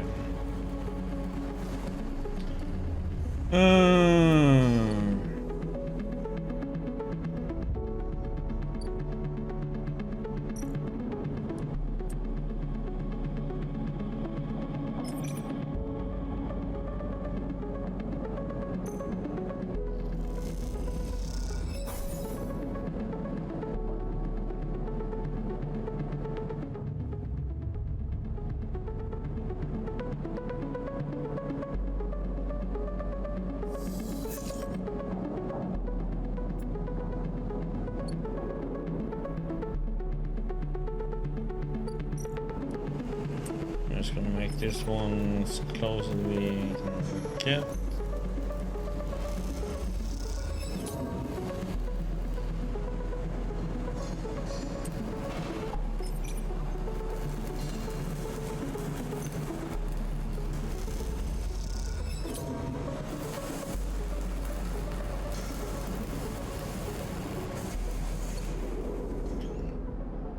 That's good, I shouldn't have. risked it, I guess.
Whole system.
I might have to buy another one of those.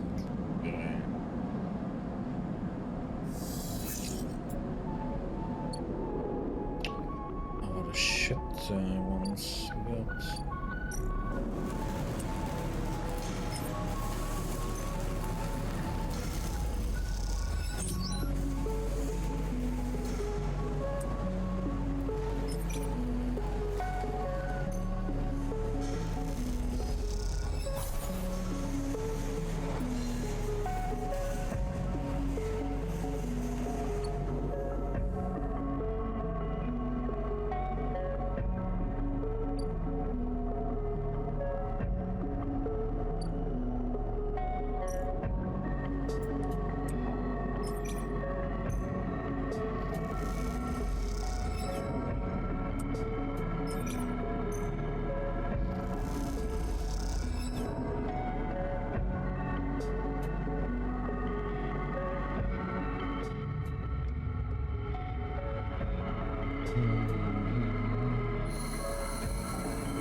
Buy one for next content.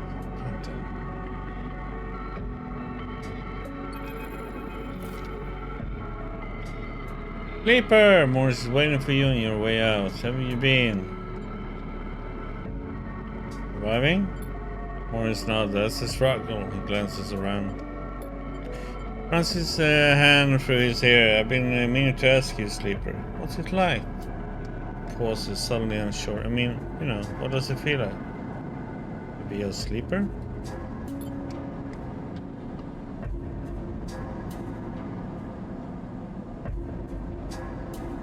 Yeah, he shrugs. If you don't mind. I'm getting used to it. It's good, he pauses. Really good. I wanted to say I have a lot of sympathy for it. Like having to find a place. Having to survive, having no future. He looks down. A lot of the people around here understand that. Morris looks away and you notice him for the first time. Not just as Bliss's assistant, but as someone with their own worries, their own struggles, their own life. It'd be bad for not noticing earlier.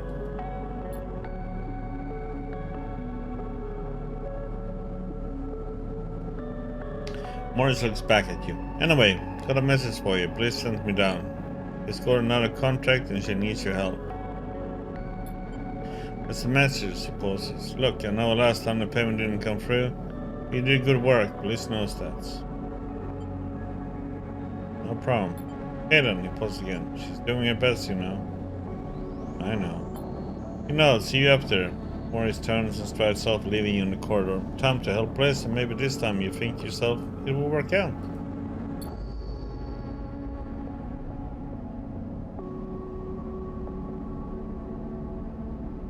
Maybe it will, huh?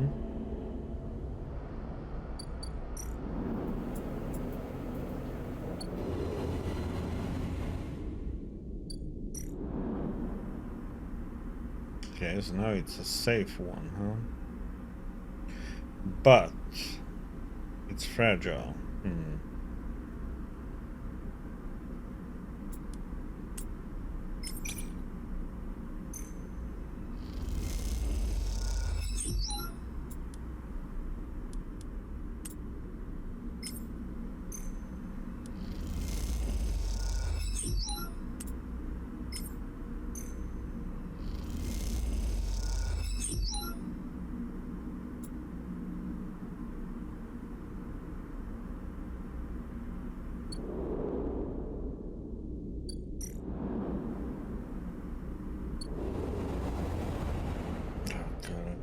Buy another one.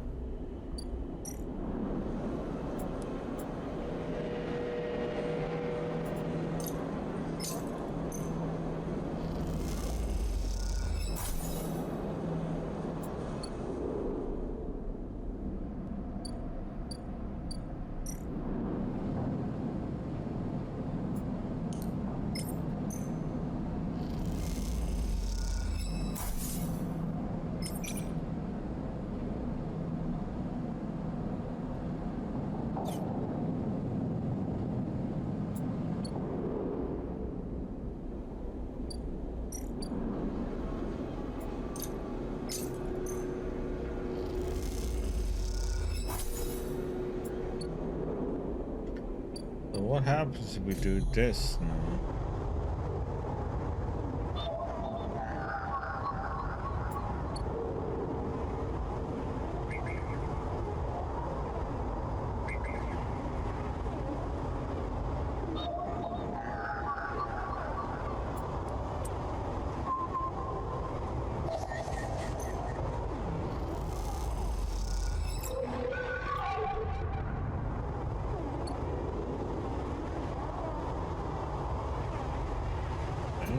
Didn't come. Where is?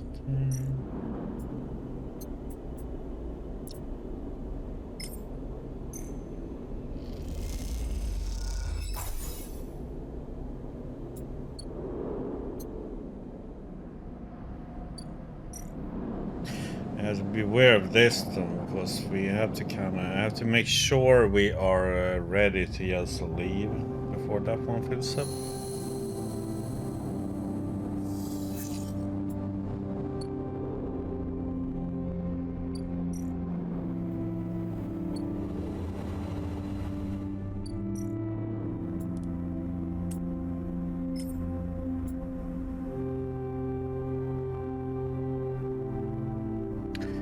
Hey, Data. What do you mean the cover art is nothing like the game? Characters are kind of like that, you know? It's all just steady pictures and stuff. Oh.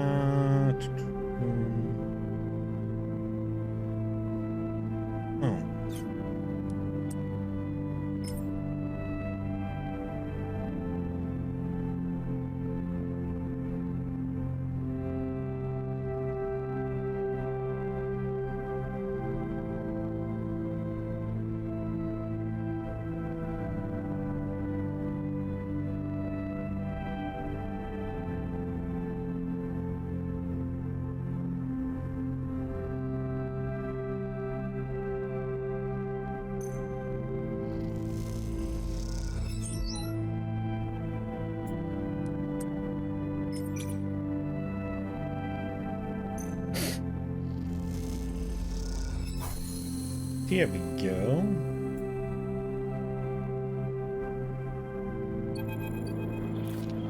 You and Bliss are floating in the base airlock waiting for it to cycle. You pick a few leaves from your clothes as you wait to float around the chambers, carried by a lazy wind. It worked. This bows a little. Well, thank you, Sleeper. You didn't do so bad yourself. Sex her tool belt. Seems like we are getting into a good rhythm. The now familiar sequence of clunks and rattles sound out, and then the door hisses open. The moment it does, you know something has once again gone wrong. What's all this? Bliss asked, confused, looking Moritz. Beside him are a set of crates anchored to the bay floor. He has clearly just brought them in through the bay's freight lock. Morris looks nervously between the two of you before answering. It's payment. Runs a hand along the crate. The Sycamore Seed crew just brought him over. He stops, but seeing the look on Bliss's face, adds, they were very thankful. I bet they were, as she clenched her face. What the hell is inside? Morris leans over and struggles with the catches on each side of the top crate. As he does, Bliss turns to you. Don't say it.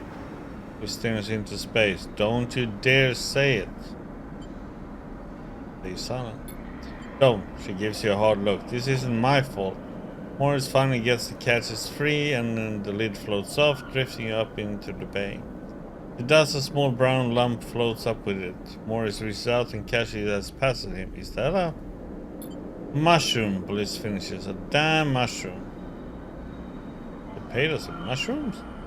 Not just mushrooms. He holds out a clump of tightly packed leaves. Produce. Bliss starts laughing. Goddamn hypercommune. Should have known they didn't have a shit to rub between them. He knocks the small brown mushroom across the bay. Stop, Bliss. Morris grabs her hand. These are good, fresh. We can sell them. To who, Moritz? Are we running a grocers now? We need cryo, otherwise this whole bay will be shut down. Can't pay for parts with leafy greens. She waggles them in Morris' face. I can use them. This raises an eyebrows. What 4 whole crates? Even you can't be that hungry. We can take a few, but the rest we will sell. She smiles to herself, or at least Morris will sell them if he's so eager. Morris closes up the crates and starts moving them. It isn't that bad, Bliss. It's a step in the right direction. He glances at you looking for backup. They will sell well. Besides, looks like I went in business with a couple of wannabe farmers. She laughs. Prove me wrong then. Show me this is a windfall. She kicks away towards the new patch to get a terminal. Then I'll be working on how to keep this place open. Morris mouths a thank you and goes back to moving the crates. You better be on your way too. Okay, then we have mushrooms we need for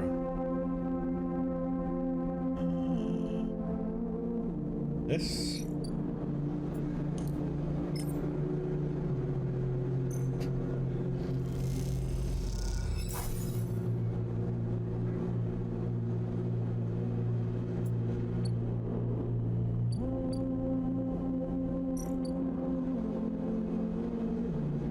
Okay, takes 3 rounds.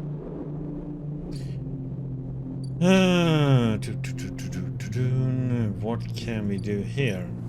Not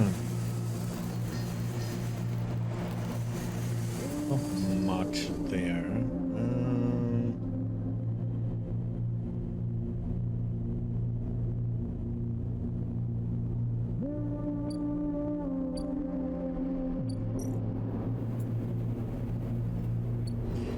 I think we can do a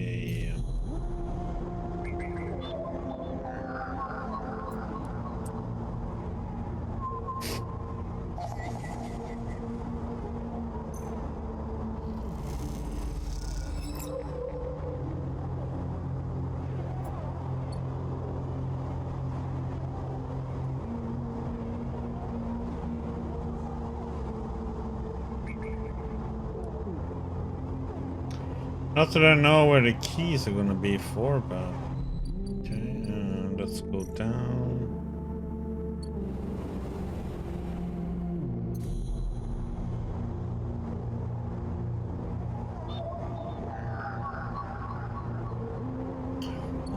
free. God damn it.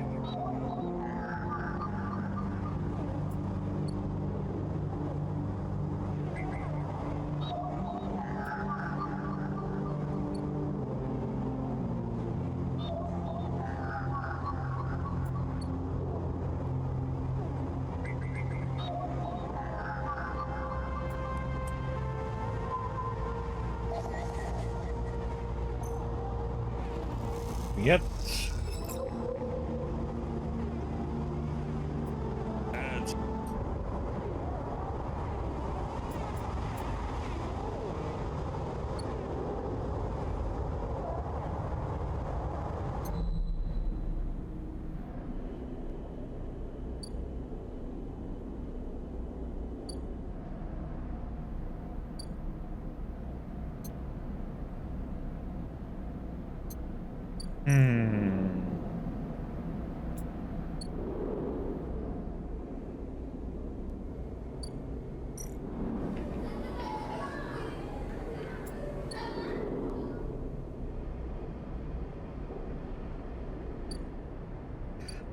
How was it this one needed?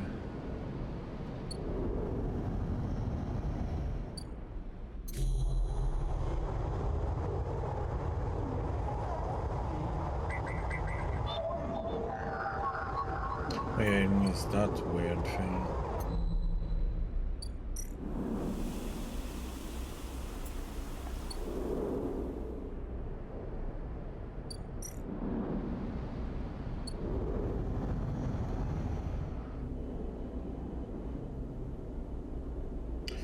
Then we do this.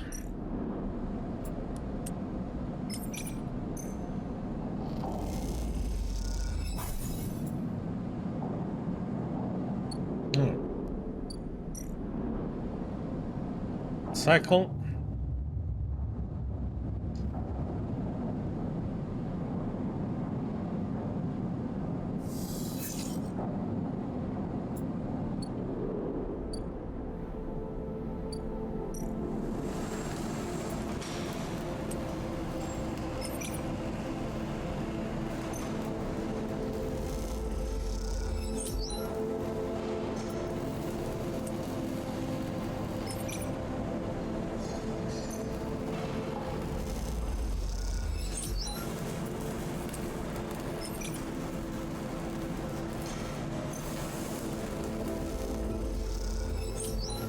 Okay.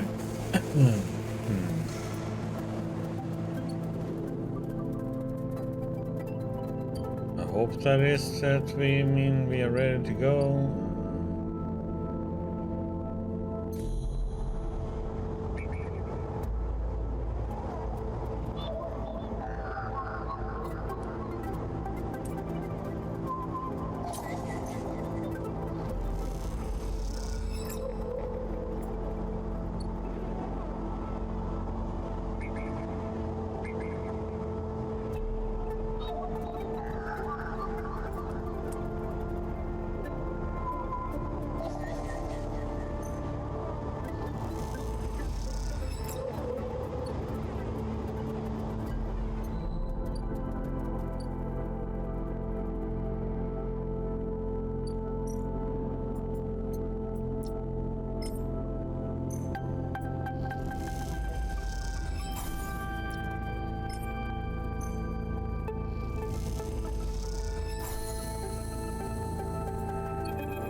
As you turn away from the terminal, the final cache of Yatagan data uploaded, the air crackles with white noise. Sleeper?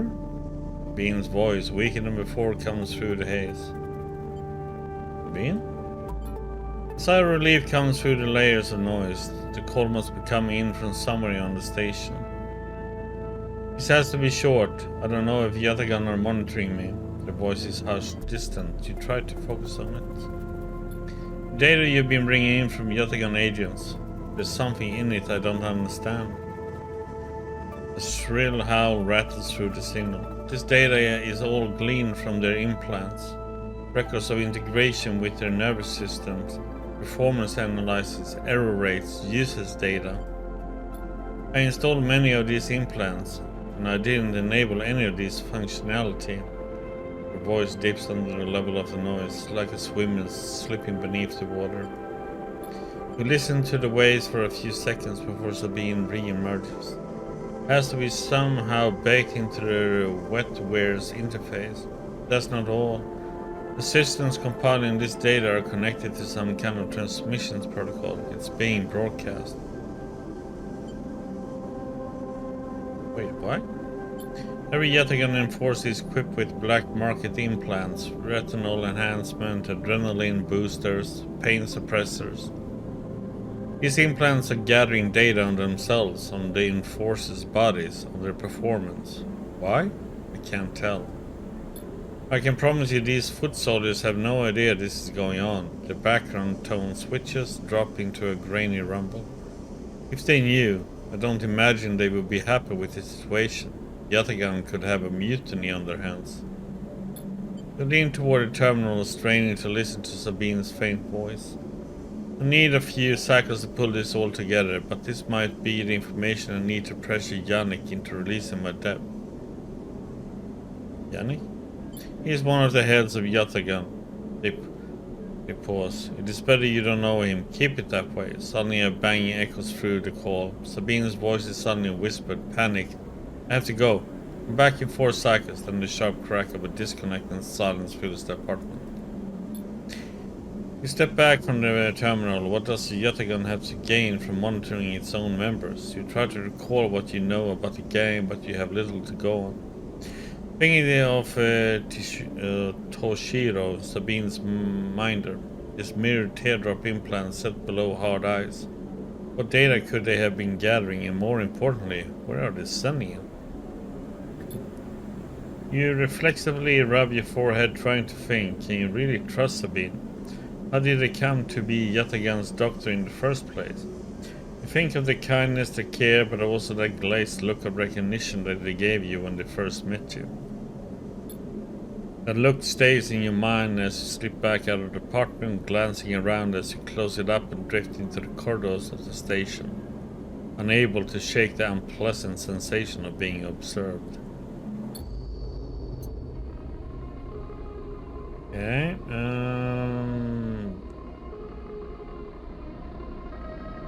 I have nothing to do right now.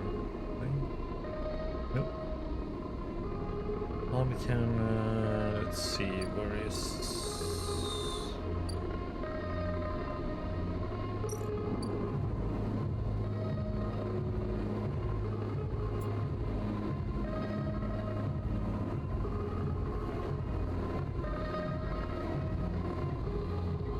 There we have to help him with his debt then.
Okay, we're in the cycle.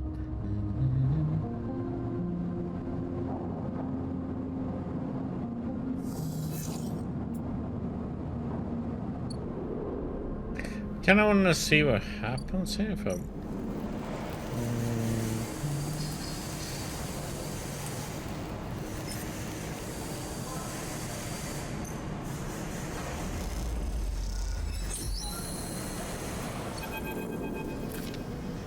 Your crew slowly filters out of the shipyard locker room, the bubbling shadow reducing with each group that leaves. There is excitement there. Heaven Age just made an announcement. The assembly teams are done.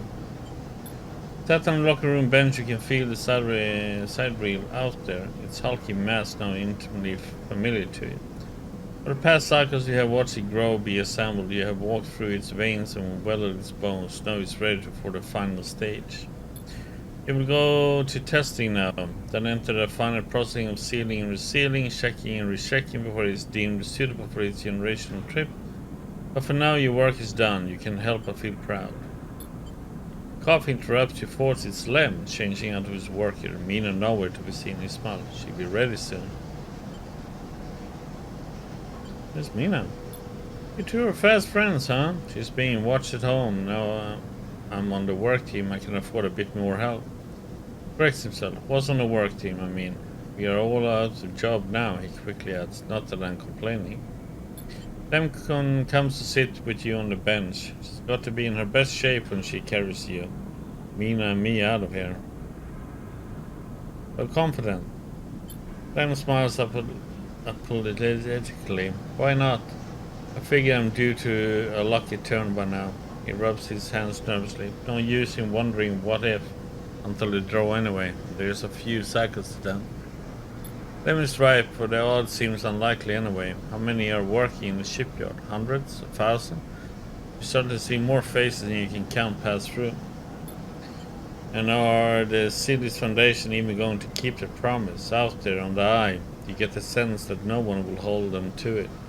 Why else would they be building a side reel in a surrogate system? As you think, Lem watches you with a worried look. How's Mina doing? Lem is surprised by the question, but smiles. She's doing well. She misses having you over, actually. I need to get you two together again soon, especially now I won't see you here either. Lem gazes into space. She's pretty stuck on you, actually. She told me the other cycle that she doesn't want to go unless you can come too. He sighs. You ever been in a thunderstorm, Sleeper? A real big one? I don't remember. Lem shoots you a worried look for a moment. It's something else, he smiles. The sound, the smell, the rain hammering down. The whole sky is stretched out and bruised, roaring and huge. The place I was born, New Pembroke, a dry old rock in Conway system, at 2 seasons. One of them was as dry as bone, dusty, ugly. The other was one long storm, a side effect of the terraforming efforts, they said. Rain used to rattle off the roofs like bullets. It washed the dust away, turned the streets to rivers. It would sing us to sleep and wake us in the morning. We would wait half a year just to see it again. The best day was the one where the first drops fell, he sniffs. Some days I wake up swearing I can hear it again. I was thinking, Mina has never seen a storm, never even felt rain. She's grown up here, the ring her only horizon, always in the dark. I want to change that for her. You will. Of course, almost there, Lem stands stretching. Best get back to the little one anyway. The shift's done, I reckon she'll be happy having me home for a few cycles. He told us his gear. See you in a few for the draw. I'll be there. Good luck. Don't need it, he grins. Lem leaves, making you the last person in the cavernous locker room. As you sit, you think about rain, and a little hope creeps in. Is it possible? Could the side reel really take you to a planet, a place with weather, with skies, with life? Get up quickly before you can think about it anymore. It's too soon to hope, too dangerous. There's work to be done.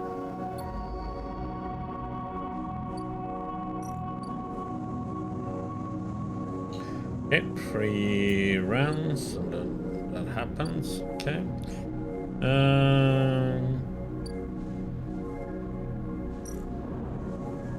This one is 6 cycles.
this one.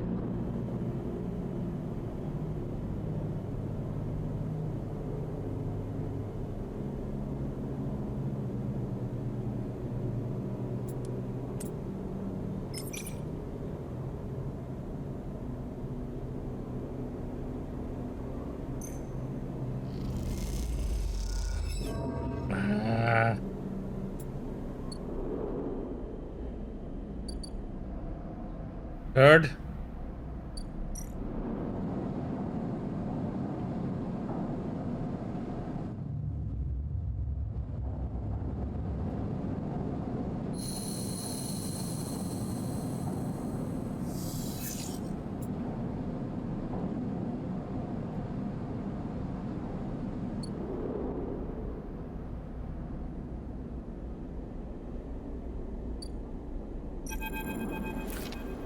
Memphis is preparing the rolled caps. He has had to heavily adapt his recipe, he says, but the smell is already incredible. It emanates from a strange purplish white bulb you have never seen before, and he is slicing it finely. He brushes and slices the mushrooms and then places them into the wok with the sliced bulb and oil. They caramelize there in that well-worn crucible. He adds liquids, transparent and opaque, and then turns down the heat. A sprinkle of leaves is the final touch. Yeah, but you have a moment, sleeper, he smiles. You have a story. Something in the scent of the food gives you a feeling of nostalgia, something distant and melancholic. Seems like the story should match the feeling somehow, and maybe you will feel better for telling it. Recall your oldest memories. You start by explaining that when you are emulated from a person, many of your memories are left behind. Perhaps it is an intentional part of the process, a way of keeping sleepers ignorant and malleable, or perhaps it is a side effect of the imperfect emulation. You admit that you don't really know. What you do know is that some memories survive, and that on occasion they come back to you, like shadows passing overhead. You detail one recurring memory, which despite returning to you with enough regularity for you to think it familiar, always fades as quickly as it arrives. You struggle to explain the feeling of being whole for a moment that comes with this memory, and then how the wholeness slips away to leave you feeling like you have forgotten something important, but just can't bring it to mind. Memphis nods throughout, cooking as he does with deft and skillful movements.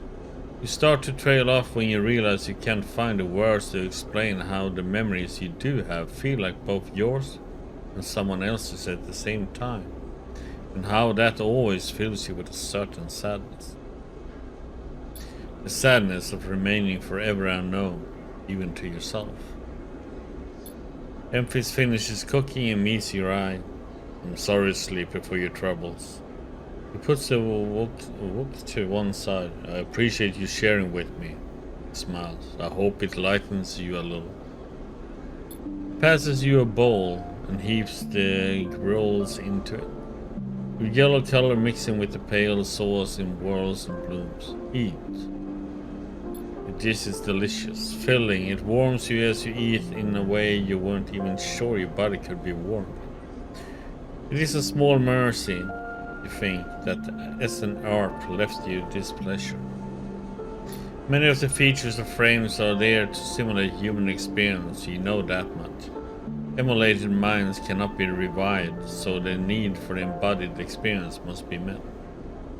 That is why you breathe even when you do not need air. Without that stimulation, the sensation of drowning would be unbearable. Food serves another purpose. Your frame is able to metabolize it to produce energy from the raw material. Vitamins and minerals are excess, of course. Your frame only needs raw power, so much is wasted. And yet, while you eat this food and feel the warmth, nothing feels wasted. It all means something to you. As you finish, Memphis takes the bowl, the last of his cleaning, smiles at you, and neither of you feel the need to say anything more. Instead, you simply exchange nods and walk your separate ways back into the bright market. Somehow changed. Okay.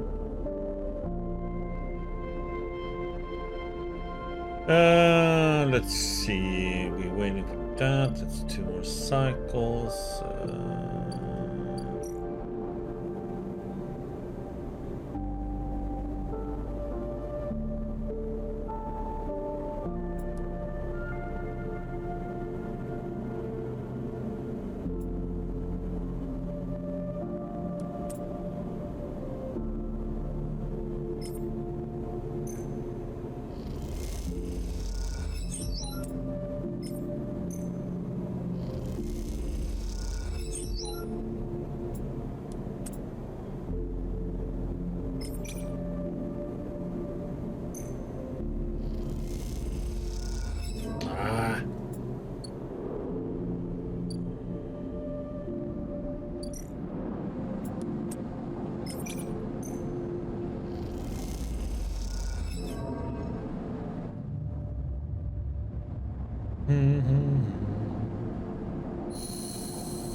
Sleeper! Morris is leaning against the corridor wall. It's time. He looks away. Big job just came in. Grand finale. You up for it? I'm ready. Alright then, we're in business. He pushes away from the wall. This has to work, Sleeper. It has to. He looks down. If it doesn't, are we in trouble? The bay, you mean? He shrugs. We were already in trouble before you got there. The work so far hasn't been enough. Look, Bliss has had a rough time of it. I thought you of all people would understand that. He runs a hand through his hair. Sorry, didn't mean to be. He smiles. Bliss is a good one. She gave me a chance. I owe her. Strains up. I know you have your own things going on, Sleeper. We all do. But the Bay needs someone. Bliss needs someone. Hell, I need someone to help me keep Bliss from spinning out completely. He grabs the side of his head. Otherwise, there's not much I can do. He shakes his head. And I would hate not to pay back my debts. Morris stretches. I've got to get back. He nods and walks away. I'm out. See you up there.